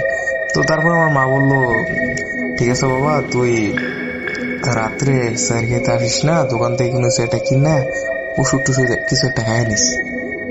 তো যেই কথা সেই কাজ রাসেল ভাই, আমি তো সবাই চলে আসছে স্যারির টাইমে বাসায় স্যারি খাইতে কিংবা স্যারি করতে। তো পুরা কোম্পানি মেইলি বলা যায় মেইল ফ্যাক্টরি এমন টাইপের কিছু একটা। তো আমি ওখানে আমি শুধু একা মানুষ, আমার সাথে 2 কি 3টা সিকিউরিটি গার্ড। তো তারাও যার যেমন স্যারি করার লেগে ব্যস্ত আর কি। তা আমি মূলত ভাবলাম দেখি একটু বাইরে হয়ে যদি 2-একটা দোকান টোকান খোলা থাকে, তো আমি একটু কোনো কিছু কিনা রুটি টুটি লাইক বিড়ি বিস্কিট টিস্কিট কোনো কিছু একটা খায়া যদি একটু ওষুধ টষুধ খাওয়া যায়, তো ওই সুবাদে আমি বাইর হইলাম। তো যারা নারায়ণগঞ্জ চিড়িয়াখানা রুট এলাকাতে আছেন কিংবা ড্যামরা রামপুরা যাতায়াত হয় আপনার চিটাগাং রোড এরিয়া থেকে, তারা হয়তো বা খুব জানবেন যে এই রোডের পাশে একটা ডিএনডি খাল আছে। আর এই রোডেই মনে করেন যে বিভিন্ন রকম কোম্পানি ফ্যাক্টরি আছে। তো মূলত এই ফ্যাক্টরির থাকার সুবাদে ওই রাস্তার পাশে ছোট ছোট চায়ের দোকান, টঙের দোকান আছে, যেগুলা বিভিন্ন রকম চা বিস্কিট বিক্রি করা সাধারণত শ্রমিক কিংবা অফিস কর্মীদের জন্য। তো আমি ভাবলাম এখানে এত দোকান, কোনো না কোনো দোকানটাতে আমি চা বিস্কিট পাইয়া যাবো, স্বাভাবিক ব্যাপার। তো আমি মূলত আমি ছোট মানুষ ছিলাম, আমার ব্রেনে এতটুক জিনিসটা খাড়ে নাই যে এত রাত্রে সবাই তো সেহারি করতে চলে গেছে যার যার বাসায়, কিংবা এত রাত্রে দোকান খোলা থাকার কথা না। তো আমি মূলত হাঁটতে হাঁটতে, তো আপনারা হয়তো বা জানবেন যে এই ড্যাম রোডে বিভিন্ন জায়গার নাম হচ্ছে বিভিন্ন রকম, যেমন অ্যাপোলো, তারপর গোয়ালাকাটা, তারপর রানীমল, এমন টাইপের। তো মূলত বিভিন্ন স্থানের নাম বিভিন্ন নামে পরিচিত আর কি। তো আমি দেখতেছি একটার পর একটা দোকান বন্ধ। তো ছোট মানুষ ছিলাম, ভাবলাম যে সামনের দোকানটা খোলা হইব, হয়তোবা এই দোকানটা বন্ধ, এর পরের দোকানে গেলে আমি খোলা পাবো, এই হালকা পাতলা একটু রুটি টুটি আনবো। তো আমার কথা হইলো আমি জাস্ট কিছু একটা খাইয়া যদি আমি ওষুধ খাই দিলে আমার জ্বরটা ভালো হয়ে যাবো, অনেকটা জ্বরের পরে আসছিলাম। তো আমি রাসেল ভাই আপনারা বলে রাখি, তো এলাকায় যারা আছেন, আমি আবারও বলতেছি, তারা হয়তোবা চিনবে আপনার এই আপনার যে এই রোডটা যে আপনার সিমরাইল কিংবা ড্যামরা রোডটা যেটা আছে, তো এর পাশে আপনার ডিএনডি খাল আছে। তো মূলত আমি যে কোম্পানিতে চাকরি করি কিংবা ফ্যাক্টরিতে চাকরি করি, তো এই কোম্পানির সামনেই ডিএনডি খাল। তো এই ডিএনডি খালের ওপাশেই মনে করেন যে একটু ঘনবসতি বস্তি টাইপের এলাকা। তো মূলত ছোট ছোট বাচ্চারা দিনের বেলায় আমি দেখি যে একদম, আমি একটু আঞ্চলিক ভাষায় বলি, যেমন ল্যাংডা হইয়া উলঙ্গ হইয়া ছোট ছোট বাচ্চারা আপনার ওই ডিএনডি খেলায় লাফায় লাফায় ঝাপায় পরে, সেটা নিয়মিত একটা ব্যাপার। তো এইভাবে ওই ডিএনডি খালের ওই জায়গাটা মনে করেন যে সবাই মুখে শুনছি যে এই জায়গাটা নাকি ভালো না, অনেক অদ্ভুত টাইপের ঘটনা ঘটে। তো এইগুলো আমি কোনোদিন বিশ্বাস করি নাই কিংবা আমি নিজের চোখে দেখি না, আমি নিজেও ছোট মানুষ ছিলাম। তো আসল ভাই আমি গোলাঘাটা ওই জায়গাতে যখন যাই মানে দোকানের উদ্দেশ্যে, তো ওখানে আমি 2টা দোকান খোলা পাই। তো আমি সচরাচর একটু হালকা পাতলা নাস্তা বিস্কিট টিস্কিট নিয়ে তো আমি হাইটটা আবার আমার গন্তব্যস্থলে বা আমার কোম্পানির উদ্দেশ্যে আমি রওনা দিলাম। তো মূলত রাসেল ভাই আমি যখন রাস্তায় হাঁটতেছি, আমার কাছে মনে হইতেছে যে আপনার কেমনে আপনারা বুঝাই, যেমন আমার সাথে কয়েকজন হাঁটতেছে, তো ওটা আমি আর পিছনে দাগাইতেছি না। আমার কাছে মনে হইতেছে হয়তো বা আশেপাশের যে কোম্পানি গুলো আছে ওখান থেকে মানুষ বাইর হইয়া যার যার বাসা যেতেছে স্যারি খাওয়ালে।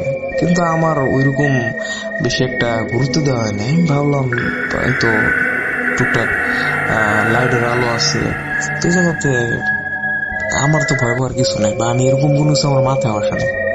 তো আসল ঘটনা হয়েছে তখন যখন আসলে আমি ইগনোরে করতেছিলাম, ধরতে গেলে ভয়ে পাবো বা ভয় পাইলে যে জিনিসটা আমার আরো ভয় লাগে এমন ব্যাপার হওয়ার কোনো সিচুয়েশন হয় নাই, কারণ আমি এটা ইগনোর করছিলাম ব্যাপারটাকে।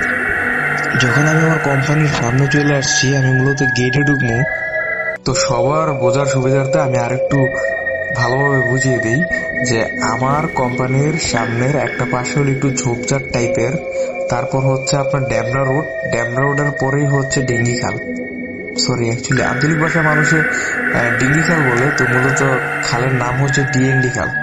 তো যাই হোক, তো ওই ঝোপঝাড় থেকে আমি যখন দেখলাম 5 থেকে 7টা মানে অনেকটা মানুষের বাচ্চার মতোই দেখতে, মানে এমন টাইপেরই মানে অবয়ব, আমি স্পষ্ট লাইটের আলোতে দেখলাম যে দৌড়ে লাফায় ডিএনডি খালে পড়তেছে, এবং যে পড়ছে পানির শব্দগুলাও শুনতেছিলাম আমি। তখন আমি অদ্ভুত ভাবে তাকিয়ে আসছিলাম, মানে এমন কিছু না যে ব্যাপারটা একবার আমি খুব বেশি ভয় পাইছি। তো তখন আমার মনে মনে একটা কথাই চলতেছিল, আমি একটু আঞ্চলিক ভাষায় বলি রাসেল ভাই আপনাদের বুঝার সুবিধার্থে, যে পোলা বাইনে তো মানে 12 ঝগড়া এমন টাইপের একটা বলছি যেটা আসলে আমার ব্যক্তিগত ভাষা। তো যেটা বলছি আমি আসলে ভয় পাই নাই, আমি জাস্ট অবাক হয়েছি যে এত রাত্র লাফান লাগে ব্যাপারটা।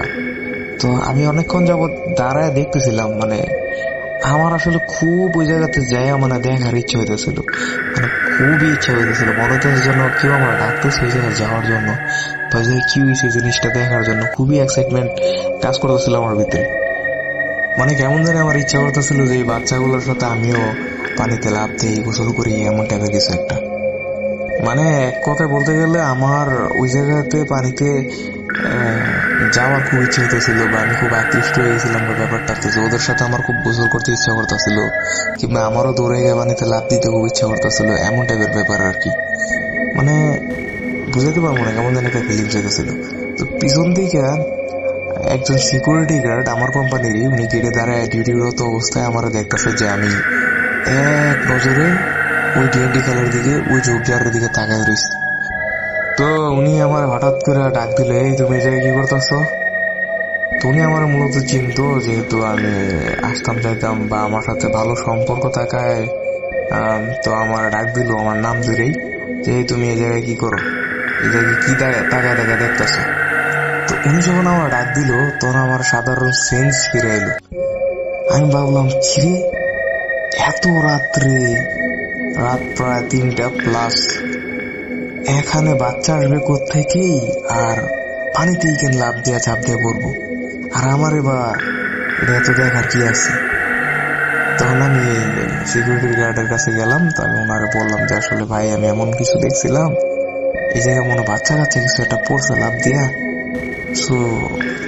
তো চিরাং রোড এরিয়াতে আপনার পথ শিশু আছে স্বাভাবিক, তো আমি ভাবলাম যে এরকম পথ শিশু কিছু লাফায় টাফা পুরা গেল নাকি না মনিটরের জায়গা। আমি তখন হেরে এরকম কিছু একটা বললাম। উনি বললো যে এই ব্যাপারে তোমার মাথা জামানোর দরকার নাই, তুমি ভিতরে চলে যাও, এগুলো নিয়মিত ব্যাপার। না আমি খুব অবাক হইলাম। তো আমি পরে আমার মনের বোঝানোর চেষ্টা করলাম, রাসেল ভাই হয়তো আমার জ্বর ছিল, জ্বরের পরে আমি কিছু একটা দেখছি এমন টাইপের কিছু। তো আমি যদি এমন কিছু একটা দেখতাম তাহলে সিকিউরিটি গার্ড তো এটা বলতো না যে এটা নিয়মিত ব্যাপার। তো আমি কি আসলে ভুল কিছু দেখছি কিনা জ্বরের ভোরে, তো এই জিনিসটা কনফার্ম করার লাগে আমি মনে করেন যে আবারও আরেকদিন সিকিউরিটি গার্ডের সাথে এই ব্যাপারে আমি কথা বললাম। তো ওনারা আমি চা সিগারেট খাওয়াইলাম, আসলে নিজের ভুল প্রমাণ করার লেগে যে আসলে এরকম কিছু হয় না, মানে এরকম নিজের সান্ত্বনা দেওয়ার লেগে। তারপর উনি আমার বললো যে এখানে নাকি বিশেষ করে মানে যে কোম্পানিগুলা মানে যে ড্যামরা রোডটা গেছে, তো মূলত এই এলাকাটা শিমরাল যে এলাকাটা, এটা নাকি ছিল শীতলক্ষা নদীর চর। তো মূলত এখন থেকে আরো 40-50 বছর আগে এগুলো ছিল আপনার হিন্দুদের শ্মশান টাইপের কোনো কিছু একটা, ধরেন নদীর পার ছিল, তো এখানে শ্মশান টাইপের ছিল, বালুর চর ছিল, এখানে মানুষের দাহ করা হইতো বা যাই করা হতো হিন্দুরা। তো মূলত ঝোপঝাড়ও ছিল, দিনের বেলায় নাকি ধোঁয়াটাও উঠতো। সিকিউরিটি গার্ড উনি আমারে বললো আর কি কথাগুলো। তো উনি মূলত অনেক বৃদ্ধ লোক, অনেক প্রবীণ লোক, তো উনি এই এলাকার স্থানীয় লোকই। আর দ্বিতীয়ত কথা হইলো উনি মিথ্যা কথা বলার লোক না, তো ওনারা আমি বিশ্বাস করছি। তো রাসেল ভাই কথা হইলো দিন শেষে একটাই, যে আমি এগুলা কি দেখলাম, মানে এই জিনিসগুলো আসলে ব্যাখ্যা কি, মানে অনেক প্রশ্ন আমার মনের ভিতরে রয়ে গেল যে ওই দিন রাত্রে আমি কি দেখলাম। আবার অনেক সময় আমি অনেকের মুখে শুনি যে রোজার মাসে নাকি এরকম বাজে যে প্রেতাত্মা বলেন বা জিন ভূত এগুলো শয়তান স্পেশাল ভাবে বন্দী থাকে। তাহলে এটা কিভাবে সম্ভব হইলো? আবার যদি ও জিন হয় তাহলে কেনই বা এভাবে লাফায় পড়ে? এইগুলোর ভাই কোনো আমার কাছে আর কোনো নেই, কোনো অ্যান্সার নাই। আমি আমার বিবেকে অ্যান্সার গুলো দিতে পারি না। তো এই ছিল আমার সাথে ঘটে যাওয়া একটা ছোট্ট ঘটনা। জানি না কেমন লাগছে আপনাদের। যদি ভালো লাগে রাসেল ভাই তাহলে শেয়ার করবেন, আর যদি আমার ঘটনাটি প্রচার হয় তাহলে আপনি আমাকে একটু জানাবেন। কিছুদিন আগে আপনার একটা পুরানো এপিসোডে শুনছিলাম যে আপনি বলছিলেন যে বাংলাদেশে প্রায় 18 কোটি মানুষ আছে। তো 18 কোটি মানুষের যদি একটা করে গল্প থেকে থাকে, একটা ঘটনা থেকে থাকে, তাহলে প্রায় 18 কোটি ঘটনা আছে আপনাদের কাছে ভূত.com অনেক দীর্ঘ করার জন্য। তো আপনার এই একটা কথা আমি ইন্সপায়ার হয়ে আপনার কাছে এই ঘটনাটি আমি আজকে শেয়ার করলাম। জানি না কেমন লাগছে। যদি আপনার কাছে ভালো লাগে তাহলে ভবিষ্যতে ইনশাল্লাহ আমি আমার লাইফে আমার ছোটবেলায় আরো ঘটে যাওয়া কিছু ঘটনা শেয়ার করবো আপনাদের সাথে, আপনার সকল লিসনারদের সাথে। ধন্যবাদ রাসেল ভাই, ভালো থাকবেন, সুস্থ থাকবেন এই কামনাই করি।